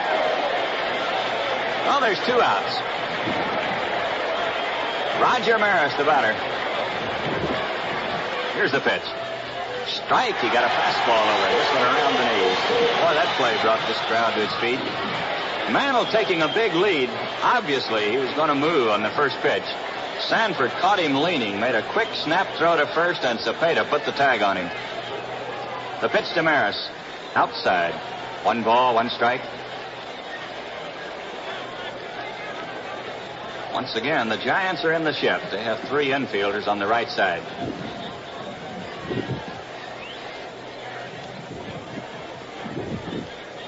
Sanford taking a little time as he looks in.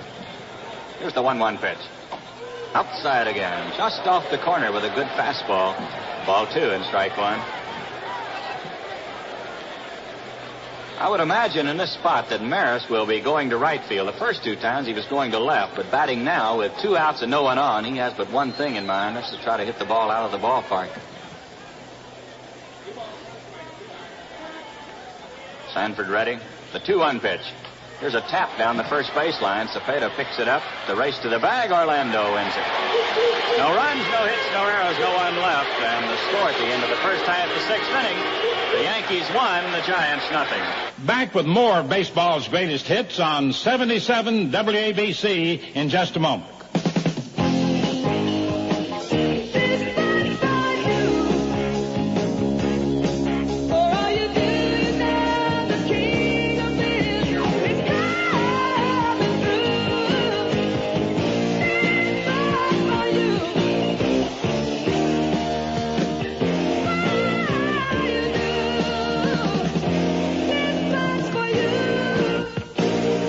Anheuser-Busch, St. Louis. When you're faced with tedious grass trimming chores, stand up to your lawn with a Weed Eater trimmer from True Value Hardware Stores. Hi, Pat Summerall to tell you the Snippy model is the ideal choice for average lawns because it quickly trims a 10-inch path and weighs just 3.5 pounds for less tiring operation. For larger jobs, get the Weed Eater Needy trimmer that trims and sweeps a 16-inch path. Both of these time and work savers feature tap-and-go heads and are available at participating True Value Hardware Stores and Home Center. Game 7 of 1962, featuring superstars Willie Mays, Willie McCovey, Mickey Mantle, and Roger Maris. Well, we go into the bottom of the 6th inning. The Yankees out in front of the Giants by a score of 1-0 here in the 7th game of the 1962 World Series. Boy, this is it. You play all season long, and you come right down to one big ball game. And another capacity house here in Candlestick Park today, watching this 7th game. The attendance exactly as was yesterday, George, 43,948. They jammed everybody they could get in yesterday, and they all come back today. And I'll tell you something, Joe, there's a lot of people downtown wanting to come. Yes, sir. Jimmy Davenport will lead off for the Giants. He'll be followed by Pagan and then Jack Sanford. Terry delivers. Strike. He got the fastball over around the knees. Davenport popped to the second baseman his first time at bat. Jimmy's a right-handed batter. There's the 1-strike pitch. A curveball hit on the ground foul down the third baseline. This one rolling to the bullpen in right field, left field. A strike 2 count.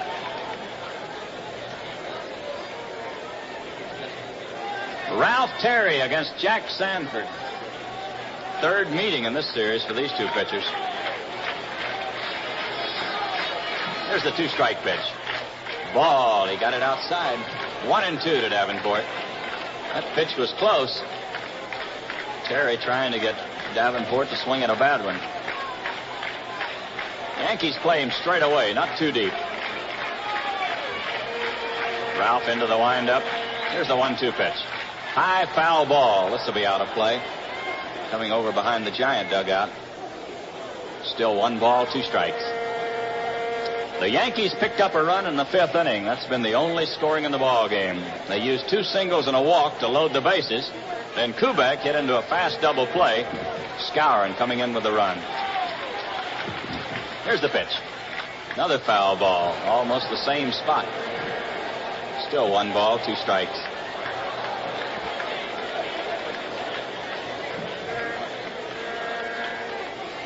Stan Landis, the umpire behind the plate, moving out. Throws the new ball out to Ralph Terry.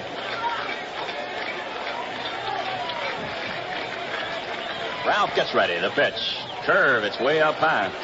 That'll even the count at 2-2. Jimmy Davenport, leadoff man for the Giants in the 6th inning. Jimmy with a 158 batting average. He's been to the plate 20 times in this series, and he's had 3 hits. He's been a sterling performer at third base for the Giants. Here's the 2-2 pitch. High pop fly outside of first. Skowron is chasing it. This is going to be trouble. It is in the seats, back in the first row. Skowron and Bobby Richardson chasing it over near the barrier. Landed in the first row. Still 2-2 to Davenport. You remember Jimmy's first trip, he fouled off about 8 or 9 pitches. And he's right back at it again.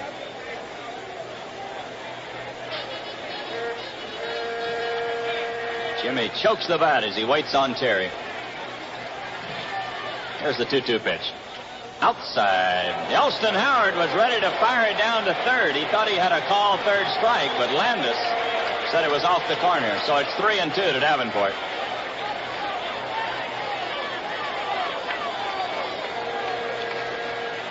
Ellie, taking a little time, walked out in front of the plate, flipped the ball back to Terry.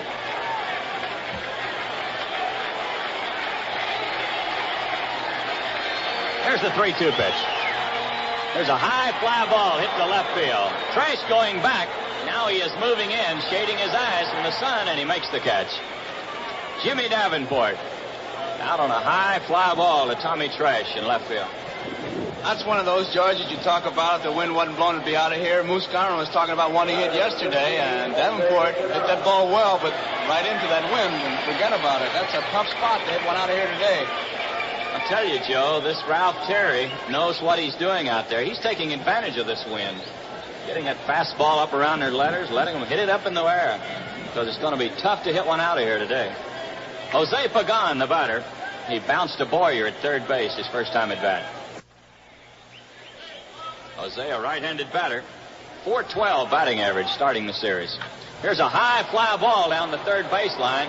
This is curving over near the seats. Boyer chasing it, but it's going back in the crowd.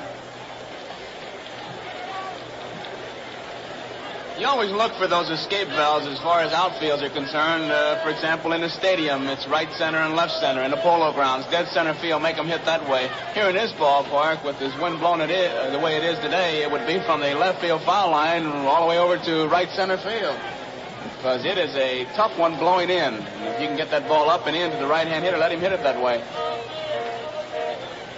Ralph Terry looking in. Pagan waiting. Here's the pitch. He swings and pops it up outside of third. Boyer is chasing it. The wind is bringing it over near the seats. He's there and makes the catch. Boy, Elston Howard is right there with him, too. Ellie has picked up some pointers, Joe, in this part. He goes all the way down as he knows the wind is bringing it back to home plate. Can't wait to see where that ball's going to land. You better take off. Been many descriptions for this ballpark. Lou Burdett of the Braves had a good one. He says that this is the only ballpark where you can sit in a dugout and read the morning paper as it blows by. Well, there's 2 down, and the batter will be Jack Sanford, the pitcher. Jack flied to Mantle his first time at bat. He swings and lands it into right center field. Mantle chasing it. He can't get it. Sanford's going to hold on with a single.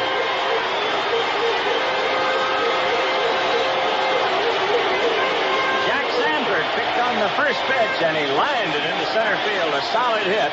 And that's the first Giant base runner in this ball game. Ralph Terry had retired 17 men in a row until the pitcher, Jack Sanford, broke the spell with a line single into center field. And on a dry day, that ball might have skipped by Mantle all the way. So the Giants have a runner at first base with 2 outs, and the batter will be Philippe Alou. Philippe has fouled to first and flied to left in 2 trips. Takes a fastball down low. 1 ball and no strikes. A runner at first with 2 outs. We're in the bottom of the 6th. The Yankees lead 1-0. Terry has just given up his first hit, and the Giants have their first base runner in the game. The pitch to Alou. A bouncing ball down the third baseline. Boyer will have to hurry. The throw, he got him. A slow bounder to third. Boyer flipped it over to Skowron. No runs on 1 hit. There were no errors. 1 man left. And the score at the end of 6, the Yankees 1 and the Giants 0. We'll be back with more exciting action from the 7th game of the 1962 World Series after this. 77 WABC. This is the man they all want to see. Decorated my This is the man who sells out concert halls wherever he goes. This is the man who's now surpassed Elvis Presley in concert attendance. This is Kenny Rogers. Everyone considered him the coward of the coward. New York's radio station could be placing you in a seat at the Byrne Arena at the Meadowlands to see Kenny Rogers in concert on August 12th. Lady. Here's what you have to do. Ross and Wilson have the answers to Kenny Rogers trivia questions. Ron Lundy and Johnny Donovan will be asking the questions between 9 a.m. and 3 p.m. the same day. You don't have to get the answers from Ross and Wilson, but it sure couldn't hurt in helping you pick up a pair of tickets to see Kenny Rogers in concert.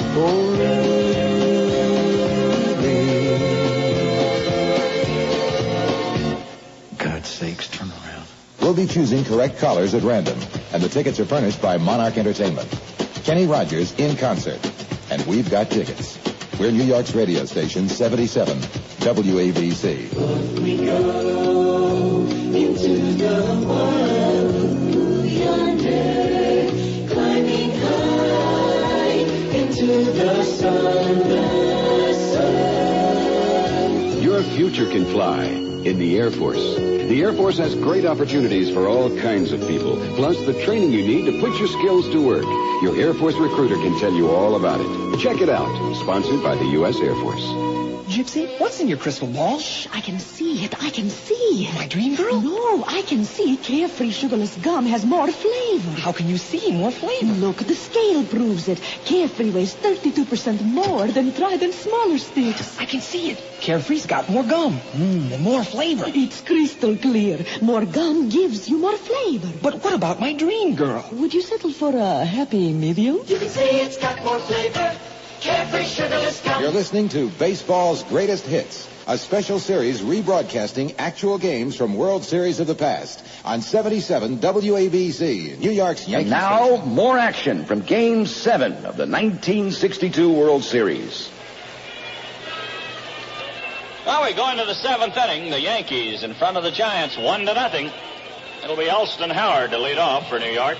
He'll be followed by Bill Skowron and then Fleet Boyer.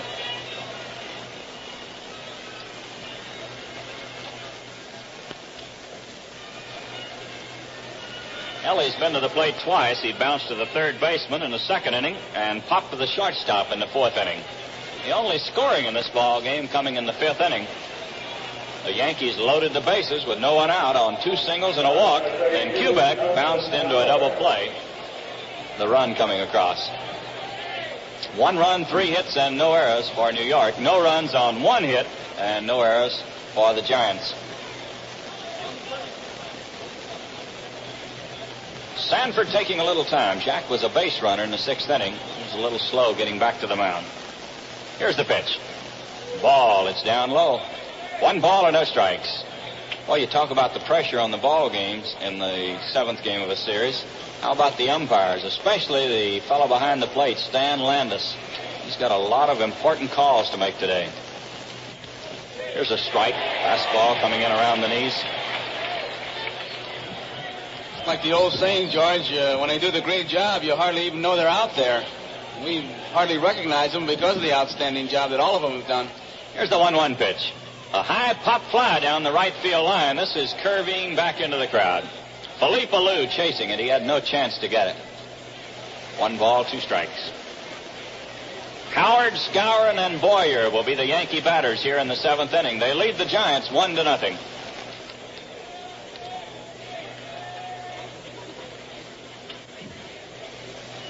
Sanford taking the look in to Tom Haller. Ellie choking the bat a little bit with 2 strikes. Here's the pitch. Ball. It's in tight. Fastball coming in high and tight. A ball 2 and a strike 2 count.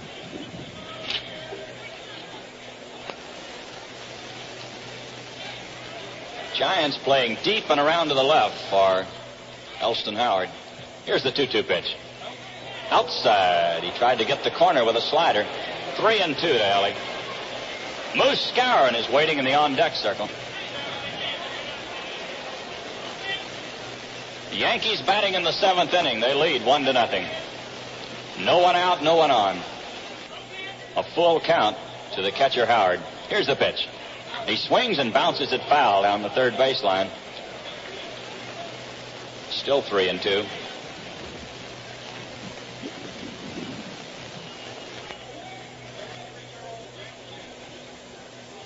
Sanford with a new baseball, rubbing it up, taking a little time.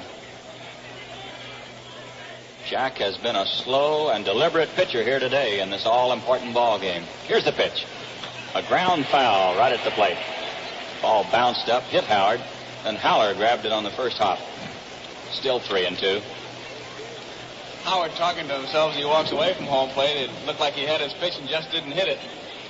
It's one of the real joys of catching is listening to the conversation of these hitters when they talk to themselves. Hank Sauer, who is with this giant organization, one of the best, he'd talk and he'd answer himself and he'd always get on himself pretty good. Here's the pitch. A swing and a miss. He struck him out. Jack Sanford coming in with a curveball on the 3-2 pitch, and Elston Howard strikes out. That's one away, and the batter will be Bill Skowron. Well, the Moose has had one hit in 2 trips today. Bounced to the shortstop in the second inning, singled in the 5th. Sanford ready. Here's the pitch.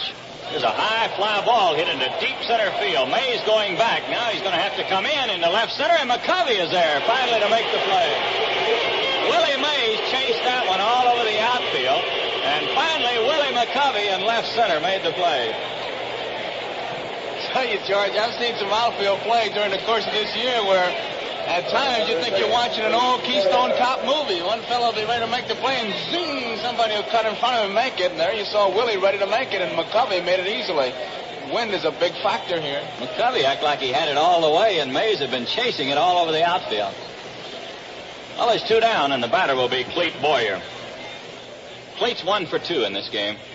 Takes a strike around the letters. Boyer's hit the ball hard both times. He lined to a Lou in right field in the 3rd inning. In the 5th inning, he lined a long single into left center. On a dry day, it would have been an extra base hit and would have driven in a run. Here's a ground ball hit up the middle. Pagan can't get it. It goes into center field. Boyer getting his 2nd hit. A ground ball through the middle to center field. Well, that's a big play for the Yankees, Joe. Get that pitcher up and out of there. Yes, sir. Bringing that pitcher to the plate here instead of making him a leadoff man in the 8th inning. Now we're waiting right now for Terry to come on. That's why that 8th spot is always such a tough one, George. You don't get that good ball to hit. If you have a fellow in scoring position, you have to widen your strike zone and try to drive it in. In a spot like this, you got to go for the unexpected pitch to get that base hit in hopes you get your pitcher up there and not make a leadoff man out of him. Nice round of applause for Terry as he comes on. Boy, he's been quite a pitcher here today. He has allowed 1 hit, and that's been the only base runner for the Giants. Boyer at first base with 2 outs. The pitch to Terry. Up high. 1 ball, no strikes. Ralph struck out in the 3rd inning, and in the 5th inning, he drew a walk. Terry told me before the ball game today he had one big ambition. That's to get a hit in the series. Here's the pitch. A ground ball hit into left field. There's his base hit, just out of the reach of Davenport. And Ralph Terry comes through with a ground single to left. So the Yankees, after the first 2 batters have been retired here in the 7th inning, are threatening. They have runners at 1st and 2nd. 2 outs, and the batter will be Tony Kubek. That's hit number 5 for New York.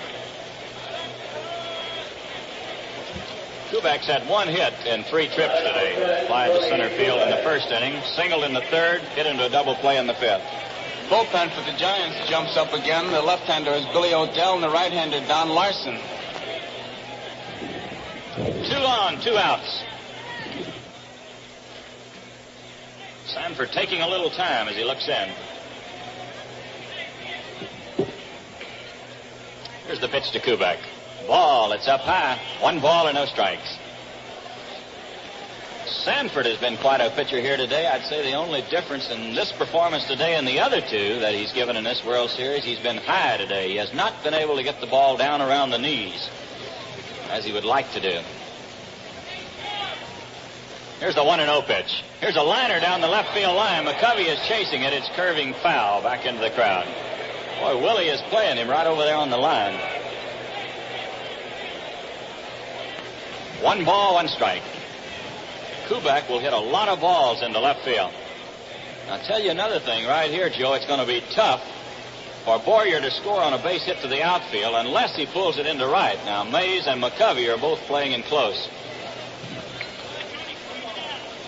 Sanford gets set. Here's the 1-1 pitch.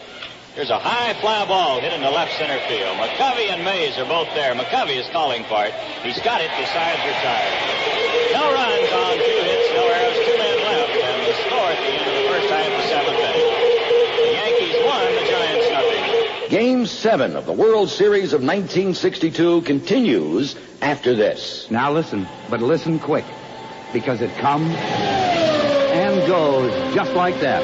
The Pennzoil Chaparral, driven by national champion Johnny Rutherford. Here it comes again, all bright and brilliant in its traditional Pennzoil yellow color. That's a $40,000 engine that just roared by, turning out 9,500 torturous RPMs. Does it mile after hard-running mile, race after race after race. The Pennzoil Chaparral. It has Pennzoil written on it and Pennzoil in it. Protection for a winner. Pennzoil Motor Oil. Protection for cars like the Chaparral and cars like yours. Ask for it. America has asked for Pennzoil since America learned to drive. Pennzoil, he asked for motor oil. Pennzoil. I'm Mel Allen, and you're listening to baseball's greatest hits on 77 WABC, New York's radio station. Well, we go into the bottom of the 7th inning. The Giants trailing the Yankees by a score of 1-0. It'll be Chuck Hiller to lead off for San Francisco. He'll be followed by Willie Mays and then Willie McCovey. The crowd standing here for the 7th inning stretch, and they are singing with the band as they're playing in deep center field. Probably the Giant fight song. Although it's hard for us to pick it up here in the radio booth. Chuck Hiller, the batter, he's 0 for 2 in the game. Here's the pitch. He bunts. It's up in the air. Terry spears it. A good play by Terry. Had the ball gotten over his head, more than likely Hiller would have been on. But Terry, moving back of the mound, reached up and speared the pop fly.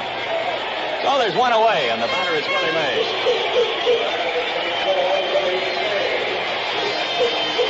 Willie's 0 for 2.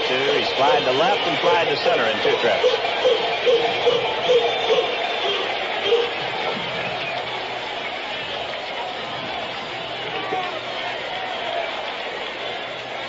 The Yankees deep and around to the left for Willie Mays. Terry delivers a curveball. He lines it down the left field line. Trash racing into the corner. He's got it, a one-handed catch by Trash. He caught the ball, then went out of our sight, back into the corner, but he hung on to it in the webbing of his glove.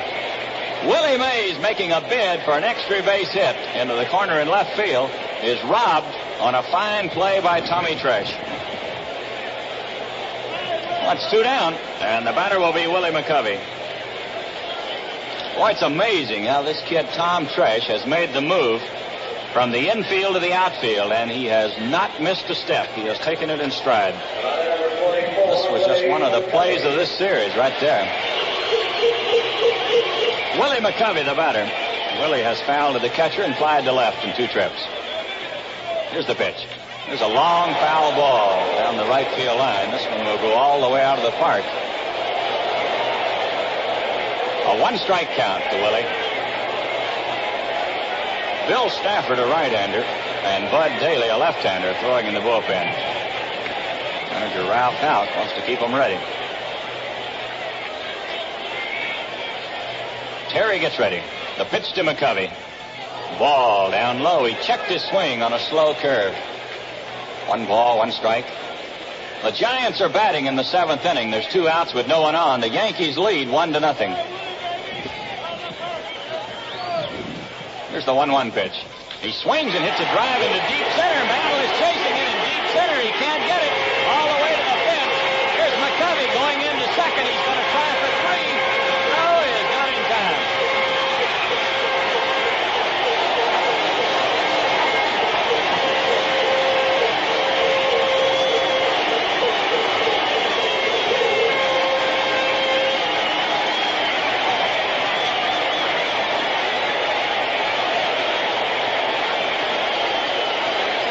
McCovey has just slammed one 410 feet away over Mickey Mantle's head into deep center field, and he has raced into third base with a stand-up triple.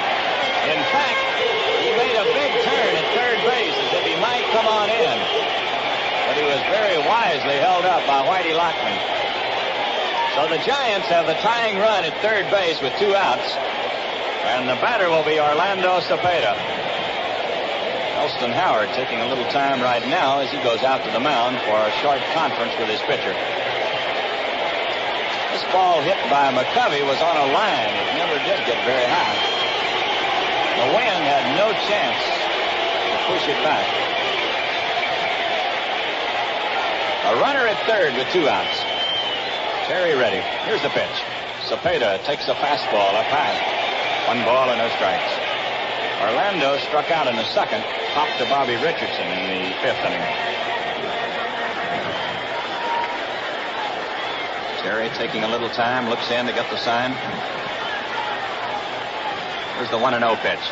He swings and hits a high foul that'll be out of play down the right field line. 1 ball, 1 strike. The Yankees won, the Giants nothing. We're in the 7th inning. Willie McCovey is at third base with 2 outs. It's only the second hit given up by Ralph Terry. Jack Sanford, the pitcher, got the other one. Boy, this crowd has come alive, as you can hear. They are roaring, wanting Cepeda to come through. Here's the 1-1 pitch. A swing and a miss on a bad curveball. He foul-tipped it, says Stan Landis, right into the mitt. Terry delivering a low outside curve. Got Cepeda to bite. 1 ball, 2 strikes.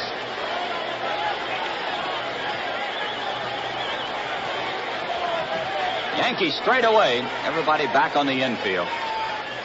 Here's the 1-2 pitch. Foul ball. This will be out of play. Terry trying to get the fastball by him. Evidently figuring that Cepeda would be looking for a curve. But Orlando had a riffle at it. Still 1 ball, 2 strikes. Once again, Howard going out to the mound for a conference with Terry.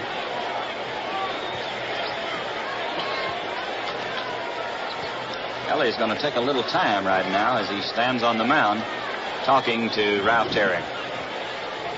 Action in the Yankee bullpen. Bill Stafford, a right-hander, and Bud Daly, a left-hander, are throwing. Boy, this is it. There's no saving anybody for tomorrow or next week. This is the 7th ball game of the 62 World Series. Terry gets ready. Here's the 1-2 pitch. A swing and a miss. He struck him out. Cepeda going for a high fastball, strikes out. No runs on 1 hit. There were no errors. 1 man left. And the score at the end of 7, the Yankees won, the Giants nothing. Back with more action. 77 WABC. We like your style. An afternoon in Central Park, Manhattan skyline after dark. A visit to the Statue of Liberty, 5th Avenue and Wall Street. The highways where we all meet, as much a part of New York as WABC. The crowded subway stations, the United Nations, the nightlife that can set your spirit free. JFK and Newark, the railroads when they do work, as much a part of New York as WABC. 77 WABC. There's a certain spirit that comes with being part of a great team, a spirit that says you're one of the best. The Air Force has that spirit, and so can you. The Air Force offers the finest experience and training with good pay and many other advantages. For a rewarding career with a bright future, join us in the Air Force. Nothing will stop the U.S. Air Force. See your nearest Air Force recruiter for more information. Sponsored by the U.S. Air Force. The ultimate bubble has the ultimate flavor. Bubble floating is sweeping the nation from Grand Canyon to Grand Central Station. The kids have all found as they hover around, Bubblicious is quite a sensation. The juiciest orange, wildest strawberry, boldest banana. The ultimate bubble has the ultimate flavor.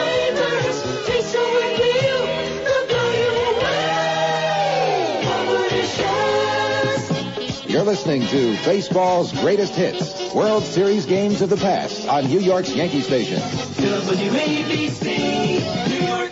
I'm Mel Allen, and you're listening to baseball's greatest hits on 77 WABC, New York's radio station. Well, at the end of 7, the Yankees have 1 run on 5 hits, and they have no errors. The Giants have no runs on 2 hits, and they have no errors. As Sanford gets ready to go here in the 8th inning, the Giant bullpen comes alive again. Billy O'Neill, a left-hander, and Stu Miller, a right-hander, are throwing. They have been throwing along with Don Larson throughout the afternoon. Well, Bobby Richardson will lead it off. Bobby has walked twice and fouled to the first baseman. So officially, he's 0 for 1 in this game. Sanford gets ready. Here's the pitch to Bobby. He swings and hits a high hopper to the shortstop. Pagan has it to throw to first. He is safe at first base. The throw was up high. It got away from Cepeda, and Bobby Richardson is safe at first. It'll be an error charged against the shortstop. So the Yankees have a runner at first base. There's no one out, and the batter will be Tommy Tresh. Sanford taking a little time as he goes over to talk to his third baseman, Davenport. He's probably discussing the bunt situation that very definitely is in order here. The Yankees lead by 1. We're in the 8th inning. Bobby Richardson at first base with no one out. And Whitey Ford is throwing in the bullpen for the Yankees. How about that? Whitey was the starting pitcher in yesterday's ball game. He's warming up today. Sanford gets set. Here's the pitch to Tresh. Strike. He got the fastball over the outside corner. Tommy squared around. He was ready to bunt. Pulled the bat back, and Stan Landis went up with the right hand. Well, with Mantle and Maris coming up, manager Ralph Houck wants to move Bobby Richardson down into scoring position. Sanford ready. Here's the pitch. Outside. Tresh was ready to bunt. 1 ball, 1 strike. Davenport is playing in close at third. Jimmy's about 5 steps in front of the bag and moves in as Sanford delivers. Cepeda holding against the runner, and he'll move in with the pitch. Tommy Tresh, batting left-handed, waiting on Sanford. Here's the 1-1 pitch. He bunts. It is foul. This one is rolling behind the plate. 1 ball, 2 strikes. Tommy is trying to get the bunt down the first baseline as Davenport is racing in from third. It would almost be suicide to bunt the ball to him. Fouls it back. 1 ball and 2 strikes. Sanford working slowly here in the 8th inning. Yankees with a 1-run lead have a runner at first base, no one out. Here's the pitch. Outside. Tresh checked his swing just in time on a fastball that was off the corner. That'll even the count at 2-2.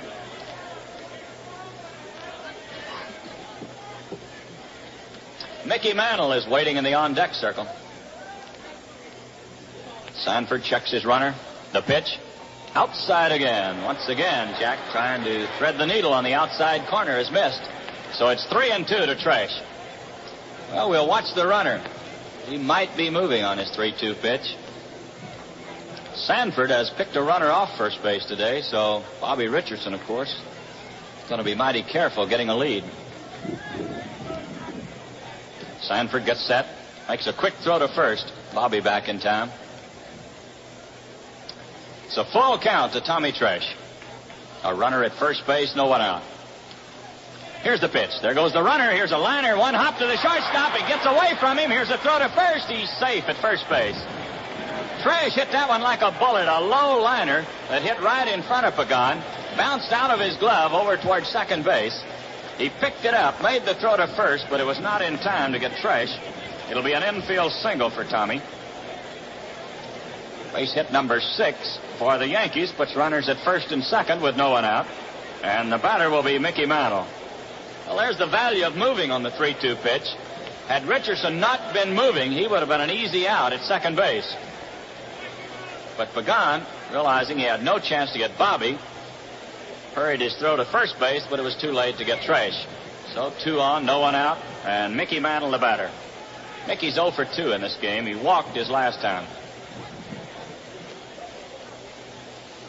Sanford gets set. Here's the pitch to Mantle. Ball in tight. 1 ball and no strikes. Well, Davenport is playing in close at third. Jimmy's ready for the bunt in case Mickey bunts. Cepeda, Hiller, and Pagan are playing about halfway. They are not looking for the bunt. In fact, Cepeda is deeper than anybody else on the infield. Sanford checks his runners. Here's the 1-0 pitch. A swing and a foul. This one back into the crowd. 1 ball, 1 strike.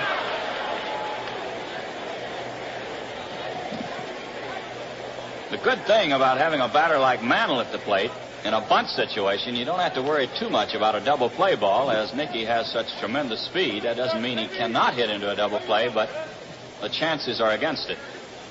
So instead of a bunt play, as in this situation, manager Ralph Houck can let Mickey swing away, figuring that he'll still move at least 1 runner up.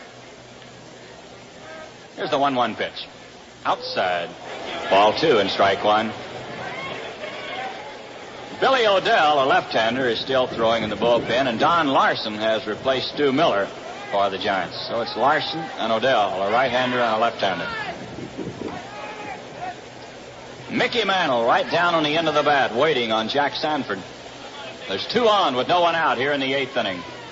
The Yankees lead the Giants by a score of 1-0. They've out-hit the Giants 6-2. Bobby Richardson is down at second base. Tommy Tresh at first base. Sanford gets ready. Here's the 2-1 pitch. A swing and a miss. Low curveball around the knees, and Mantle had a riffle at it. A ball 2 and a strike 2 count. Roger Maris is waiting in the on-deck circle.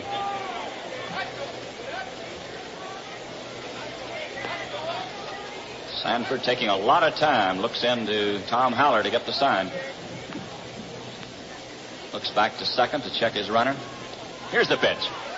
Down low, he got the curve in the dirt. Nice pickup by Haller, who went down on both knees to block it. So it's 3-2 to Mantle. Will the runners be moving on this 3-2 pitch? We'll wait and see. It paid off for Ralph Houck when he had Richardson running on a 3-2 pitch to Tresh. Oh, we'll check him again.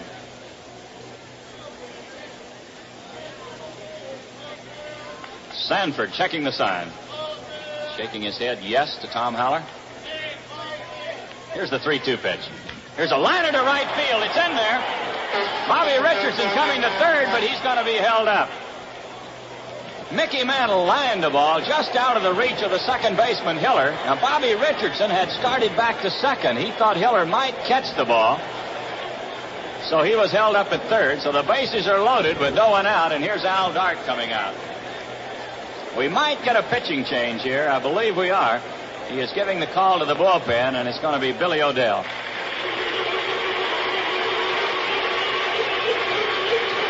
A big round of applause here at Candlestick Park in San Francisco as Jack Sanford leaves the mound. And he has been a tremendous pitcher for the San Francisco Giants this year, not only here in the World Series, but throughout the season. And they're giving him a standing applause as he leaves the mound. The Yankees have loaded the bases here in the 8th inning with no one out. An error and 2 singles have filled the sacks, and Billy O'Dell, a left-hander, will be coming on to pitch to Roger Maris. This will be O'Dell's 3rd appearance in the World Series. He started the first ball game. He has a record of no wins and 1 defeat. He was charged with a loss in the first game. He's pitched 10 1/3 innings, given up 12 hits. 6 runs have all been earned. He's walked 3 and struck out 8. Billy pitched in relief in the 4th game of the series and saved that ball game. Don Larson was the winning pitcher. So Billy completes his warm-up tosses. Roger Maris steps in. The base is loaded with no one out. The Yankees leading 1-0. The hit by Mantle was number 7 off Sanford. The Yankees have out-hit the Giants 7-2. Well, Al Dart doesn't want to give up another run. He is playing his infield in close with the bases loaded and no one out. Maris is 0 for 3 in this game. Here's the first pitch. Strike. He got a fastball of it. 1 strike to the Rods. He lined to third, bounced to third, and bounced to the first baseman.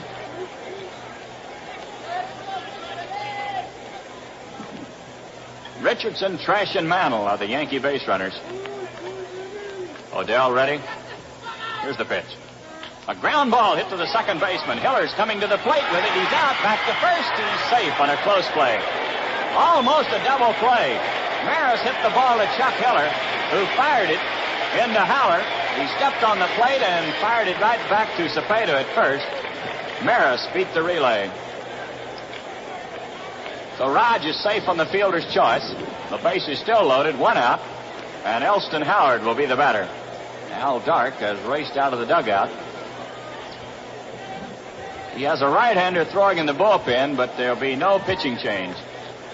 He's going along with Billy Odell, a left-hander, against the right-hander hitting Elston Howard.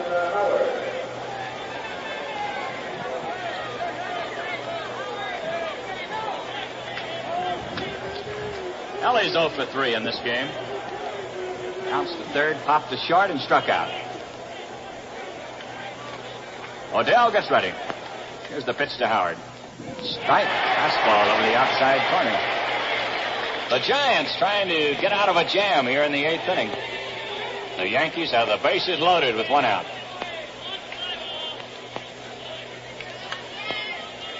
Odell into the windup. Here's the pitch. High foul ball. This will be out of play, coming back into the lower deck. Strike 2. Well, Billy coming on with the bases loaded and no 1 out. Got Roger Maris to bounce to the second baseman. Force out at the plate. Now it's a strike 2 count to Elston Howard.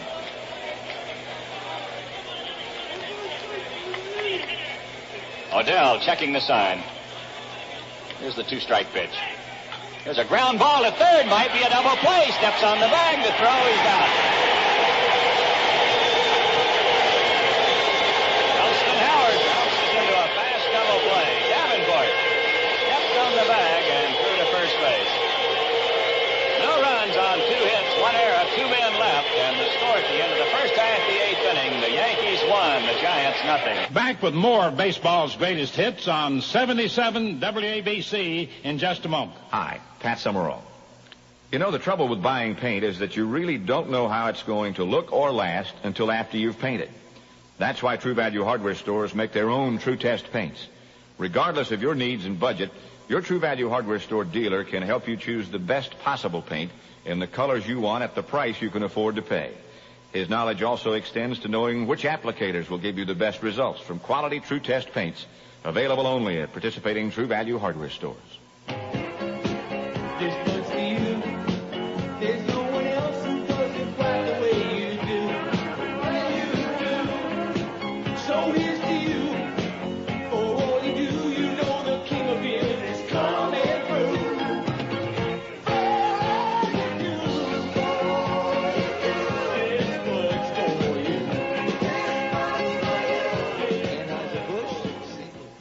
Game 7 of 1962, featuring superstars Willie Mays, Willie McCovey, Mickey Mantle, and Roger Maris. Now, Billy Odell coming on in relief with the bases loaded and no 1 out. Turned in a sparkling job. Got out of it without a run. So it's still a 1-0 ball game. The Yankees leading as we go into the bottom of the 8th inning. Tom Haller will be the leadoff man. He'll be followed by Jimmy Davenport, then Jose Pagan.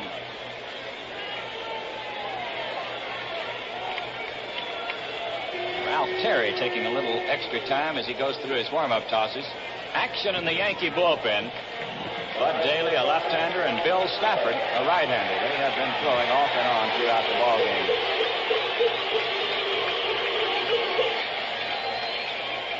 One to nothing, the Yankees lead. We're in the bottom of the 8th inning of the 7th game of the 1962 World Series. Tom Haller has popped to short and bounced to the pitcher in 2 trips. Here's Terry's first pitch. There's a fly ball into left center field. Trash is racing in. He's there, and he makes the catch. Tom Haller goes out on the first pitch to Trash in left center. That's one away, and the batter will be Jimmy Davenport. Jimmy just made a fine play on a hard-hit ground ball off the bat of Elston Howard. Stepped on third base, flipped it to first, turning it into a fast double play. Jimmy has popped to second and flied to left in 2 trips today.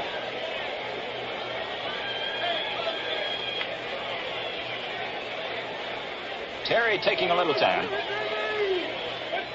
Checks the sign. Here's the pitch. Ball. It's down low. 1 ball and no strikes. The Yankees picked up a run in the 5th inning. That's been the only scoring in the game. Here's the 1-0 pitch. High pop fly on the infield. Here's Boyer coming into foul ground, calling for it. He's there, makes the catch. Jimmy Davenport fouls to the third baseman. Well, there's 2 down. And Jose Pagan is scheduled to be the batter, but we're going to get a pinch batter. I believe it's Ed Bailey. We'll check it to be sure. Ed Bailey, left-handed hitting catcher, is coming on. Here's the announcement coming over the public address system.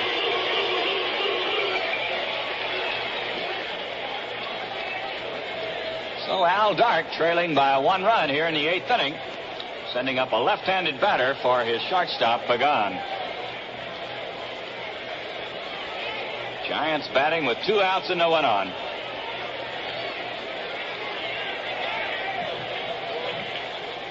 Ed taking a little time before he gets in.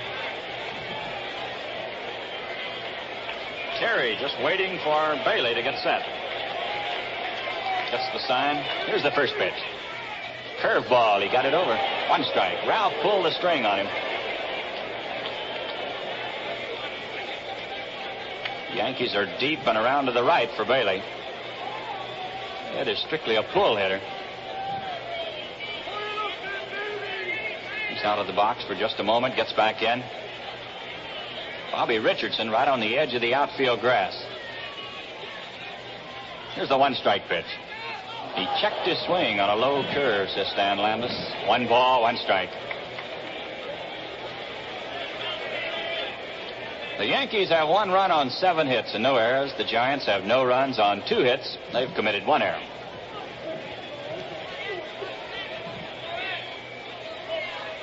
Terry still looking in. Pounds the ball in his glove. Here's the 1-1 pitch. A foul ball. It's back on the screen. Terry coming in with a fastball around the letters. 1 ball, 2 strikes. Terry retired the first 17 batters he faced here today before Sanford singled with 2 outs in the 6th inning. And he gave up a triple to McCovey with 2 outs in the 7th inning. It's been the only 2 Giant hits. 1 ball and 2 strikes to Bailey. Here's the pitch. Down low. That'll even the count at 2-2. Terry trying to get Bailey to go for a bad pitch.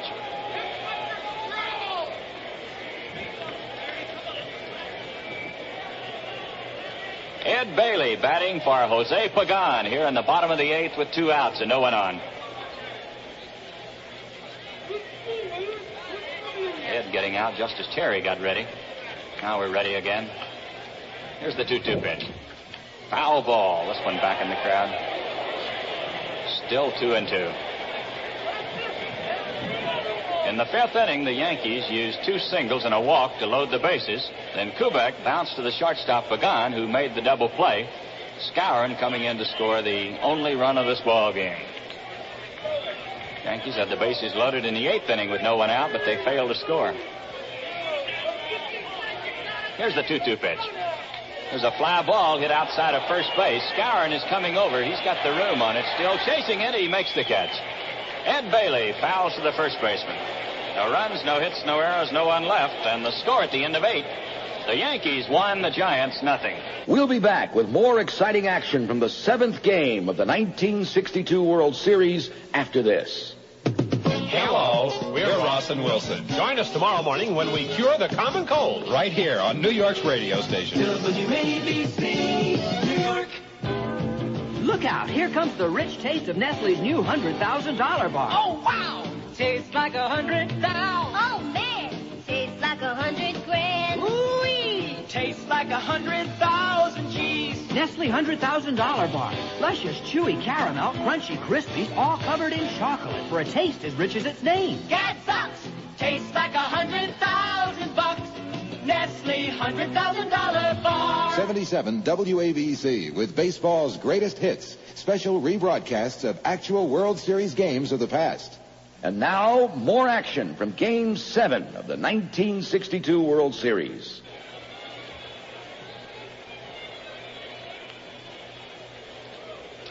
Well, it's the ninth inning here at Candlestick Park, and the Yankees are leading by a score of 1-0. Boy, you couldn't ask for a finer ball game in the final game of a World Series. Bill Skowron will lead off for the Yankees. He'll be followed by Boyer and then Terry. Here's a fastball up high. 1 ball and no strikes. Billy O'Dell pitching in relief of Jack Sanford, who turned in another great performance here today in his 3rd World Series start. The pitch in the dirt, scooped up by Haller. A ball 2 and a no-strike count. O'Dell came on in the 8th inning with the bases loaded and no one out. He got Maris on a ground ball to the second baseman. The play was made at the plate, and then Howard hit into a fast double play. Here's the 2-0 pitch to Skowron. He swings and fouls it off. This one's sailing back into the upper deck behind the Giant dugout. It's a ball 2 and a strike 1 count.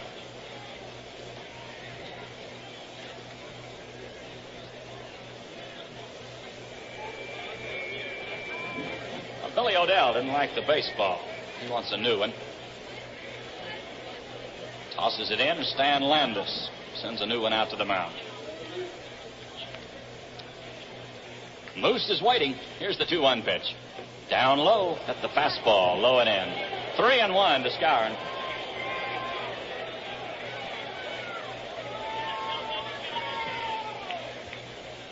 O'Dell taking a little time as he looks into Haller. Here's the 3-1 pitch. He swings and hits a long fly ball down the left field line that's curving foul and going back into the crowd. So it's 3-2 to Skowron. Leadoff man for the Yankees in the 9th inning. They lead the Giants 1-0 here in the 7th game. Boy, this is it. Right down to the wire.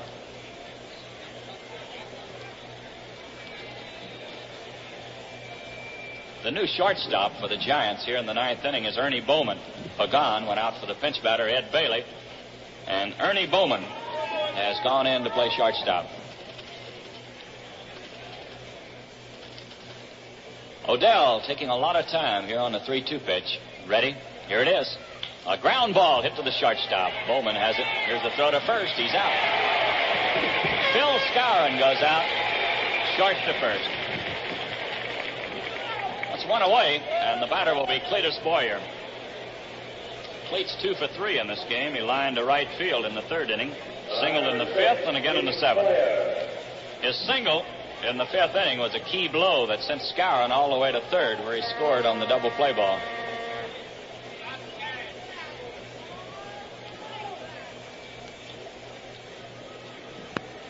Top of the 9th, there's 1 out with no one on. The Yankees 1, the Giants nothing. The pitch to Boyer's hit hard to 3rd. Davenport knocks it down. There's the throw to first. He's out. Another good play by Jimmy Davenport as Boyer sent a screamer down the 3rd baseline. Jimmy blocked it. The ball rolled out in front of him. He picked it up, made the throw to Cepeda. That's 2 down, and here's Ralph Terry.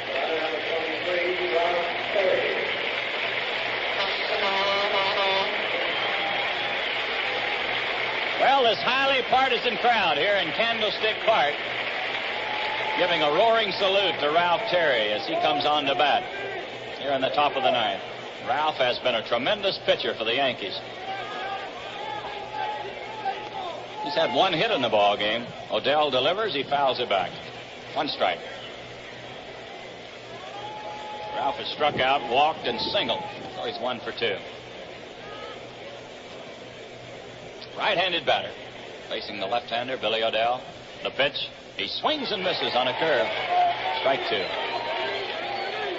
2 outs with no one on. We're in the top of the 9th inning. The Yankees lead by 1.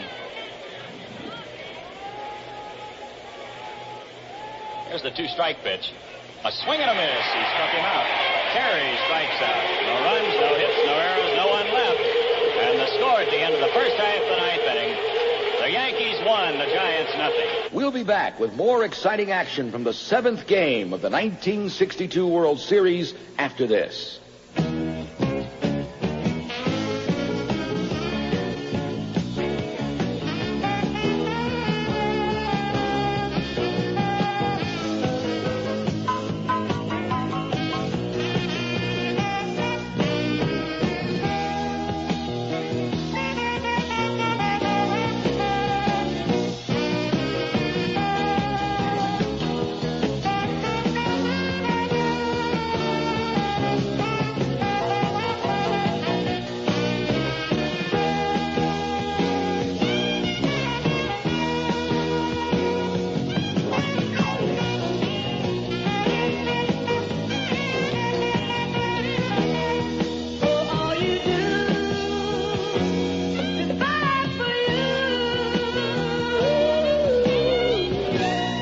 Anheuser-Busch, St. Louis.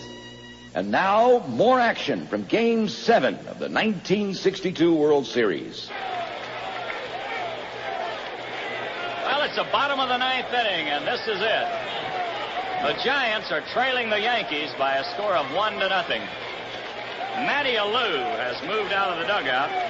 He'll be batting for Billy Odell.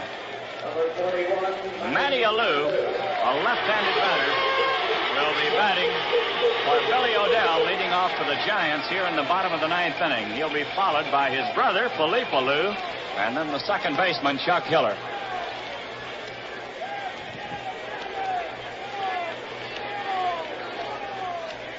Ralph Terry completes his warm-up tosses. Howard goes down to second. And everybody moves forward on the edge of their seats for this bottom of the ninth inning with the Yankees leading 1-0.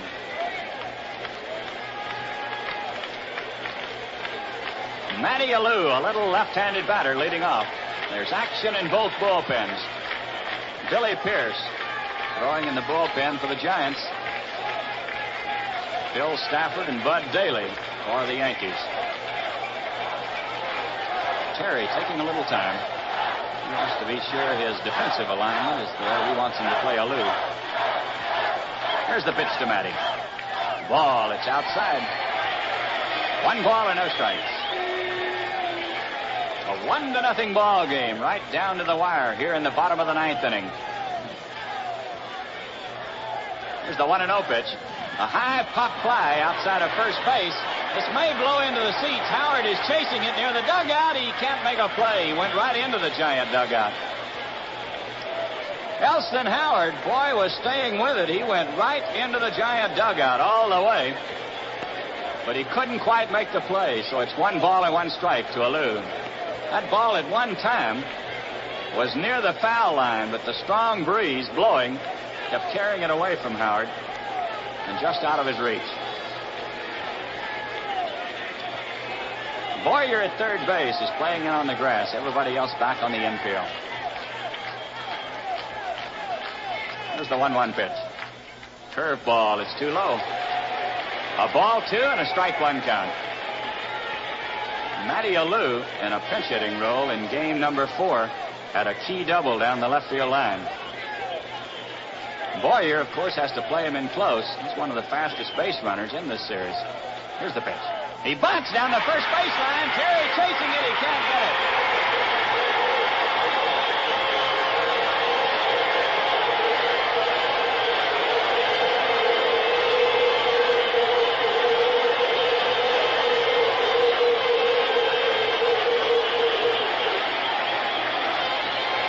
Matty Alou dragging a bunt just past Ralph Terry, and he beats it out for an infield single. That's hit number 3 for the Giants.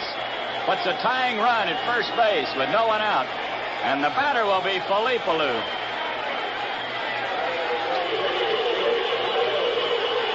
The Yankees are looking for the bunt. Boyer moving in close at third base. Here's the pitch. He bunts. It's up in the air. Howard chasing it. He can't get it. 1 strike to Philippe. Giants, of course, trying to move this tying run down to second base. They have Hiller and Willie Mays coming up.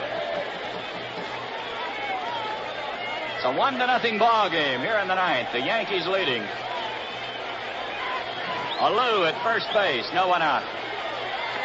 It's Matty Alou at first base. Philippe Alou, the batter, with a 1-strike count. Here's a token toss over to first base. Terry just reminding Alou that he's keeping an eye on him. Ralph gets set. Here's the pitch. He swings and fouls it back. Alou had a riffle at a high fastball. He was trying to drill that one by Boyer at third base. Fouled it back on the screen. So Terry is out in front with a strike 2 count. And Elston Howard calls time, races out to the mound for a conversation with Terry. Bill Stafford, a right-hander, and Bud Daly, a left-hander, throwing in the bullpen.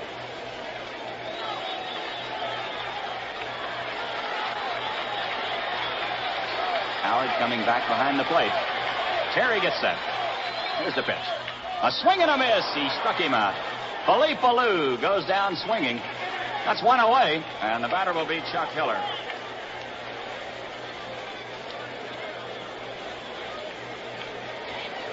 Hiller is 0 for 3. He's bounced to first, flied to center, and he popped to the pitcher, trying to beat out a bunt in the 7th inning. Well, the Giants have one of their fastest base runner, if not their fastest, at first base. He's carrying the tying run. 1 out here in the bottom of the 9th inning. Boy, you can almost feel the tension all the way here to the radio booth. A pitch to Hiller. He swings and pops it up. It's going to be out of play. This one is drifting back into the crowd. 1 strike to Chuck.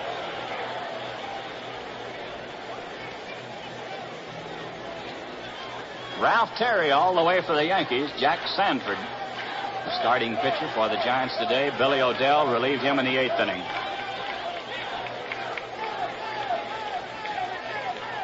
It's a 1-strike count to Chuck Hiller. Matty Alou at first base. 1 out, bottom of the 9th inning. Matty taking a big lead at first. Terry checks him. Here's the pitch. He bunts down the third baseline. It's foul. Boy, there was a dandy. Hiller pushed a bunt down the third baseline. It just rolled outside the line. Boyer had no chance to get him. Plate was playing in close, but this was a perfect bunt. So it's a strike 2 count to Hiller. Once again, Howard out to the mound for a conference with Terry. Everything riding here in the bottom of the 9th inning.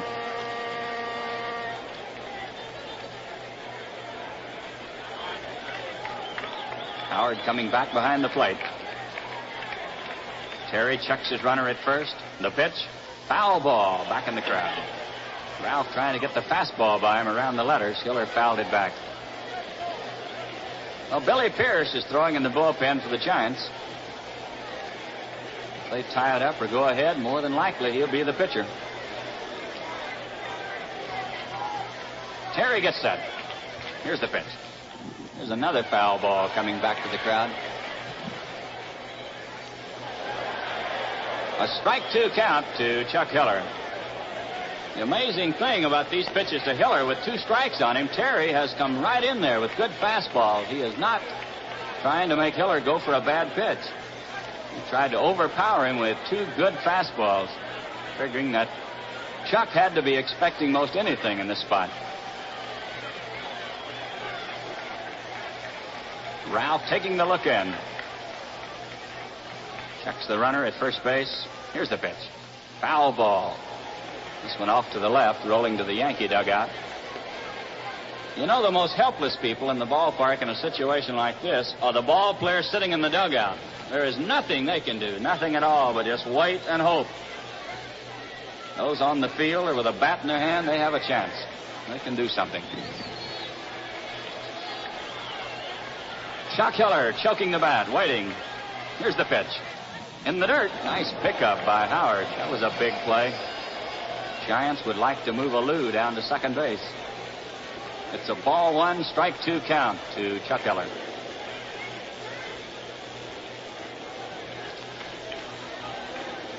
Matty Alou opened this inning with a bunt single down the first baseline. Matty was batting for Billy O'Dell. Philippe Alou, after bunting and missing a pitch, swung at the next two and struck out. Now Chuck Keller, the batter, 1 ball, 2 strikes. Terry delivers. A swing and a miss. He struck him out. Keller goes down swinging on a low curveball. So there's 2 down, and it's all up to Willie Mays. And I would imagine if the Giant fans had their way in the ball club, this is the man they'd want at the plate. A runner at first base, 2 outs. And Willie Mays, the batter. He has been the big man for this ball club. Not only this year, but for 12 long years. So it'll be Terry against Mays. And that is matching strength against strength here in the bottom of the 9th inning. Willie has flied to left, flied to center, and lined deep to left. Tresh made a great play on him in the 7th inning to rob him of an extra base hit. Willie right down on the end of the bat. The pitch. Ball. It's inside. Fastball. 1-0 to Willie May. Matty Alou at first base with 2 outs. Boy, everybody has moved forward on the edge of their seats. Here's the pitch. Fastball in tight. Almost hit him with this one. A ball, 2, and a no-strike count.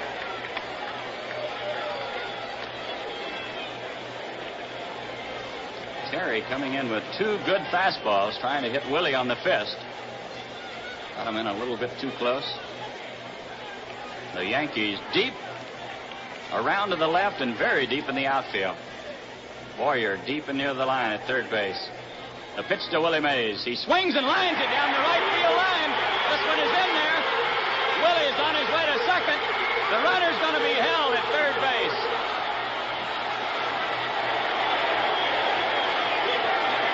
Willie Mays lined one into the corner in right field. Matty Alou was held up at the last moment. It looked like he was going to make a try for it. Bobby Richardson took the relay from Roger Maris and rifled a throw into Elston Howard. 1 hop, he would have had him at the plate. And Whitey Lockman very wisely held him up. So the Giants have runners at second and third with 2 outs. Willie McCovey, the batter, and here's Ralph Houk coming out to the mound. George Kell and Joe Garagiola at Candlestick Park in San Francisco. And this place is a madhouse right now. The Yankees lead 1-0, the bottom of the 9th. The Giants have runners at second and third with 2 outs, and Willie McCovey is the batter. Willie's had 1 hit. That was a long triple. Here's the pitch. He swings and sends a long belt to right field. Maris is chasing it. It is curving foul. It's going in the seats. Willie McCovey making a bid, slammed one deep into right. The ball did not have the distance to get out of the ballpark. Maris going over near the line, but it curved back into the crowd. Oh, it's 1 strike to Willie. And boy, everything is riding on every pitch here in the bottom of the 9th. McCovey fouled to the catcher, flied to left, and tripled into deep center field. Big, tall, left-handed batter, right down on the end of the bat.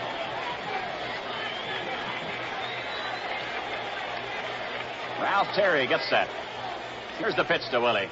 Here's a liner straight to Richardson. The ball game is over and the World Series is over. Willie McCovey hit it like a bullet. A line drive right straight to Bobby Richardson at second base. Had that ball got out of his reach, the Giants would have been the winner. Now it's the Yankees who have mobbed Ralph Terry in the center of the diamond, and well, they should. What a pitcher Ralph Terry was here today. He pitched a 4-hit shutout, going right down to the bottom of the 9th. A line drive off the bat of Willie McCovey going straight into the glove of Bobby Richardson at second base. So in the bottom of the 9th, it's no runs on 2 hits for the Giants. There were no errors, 2 men left. The final score of the ball game, the Yankees win it 1-0.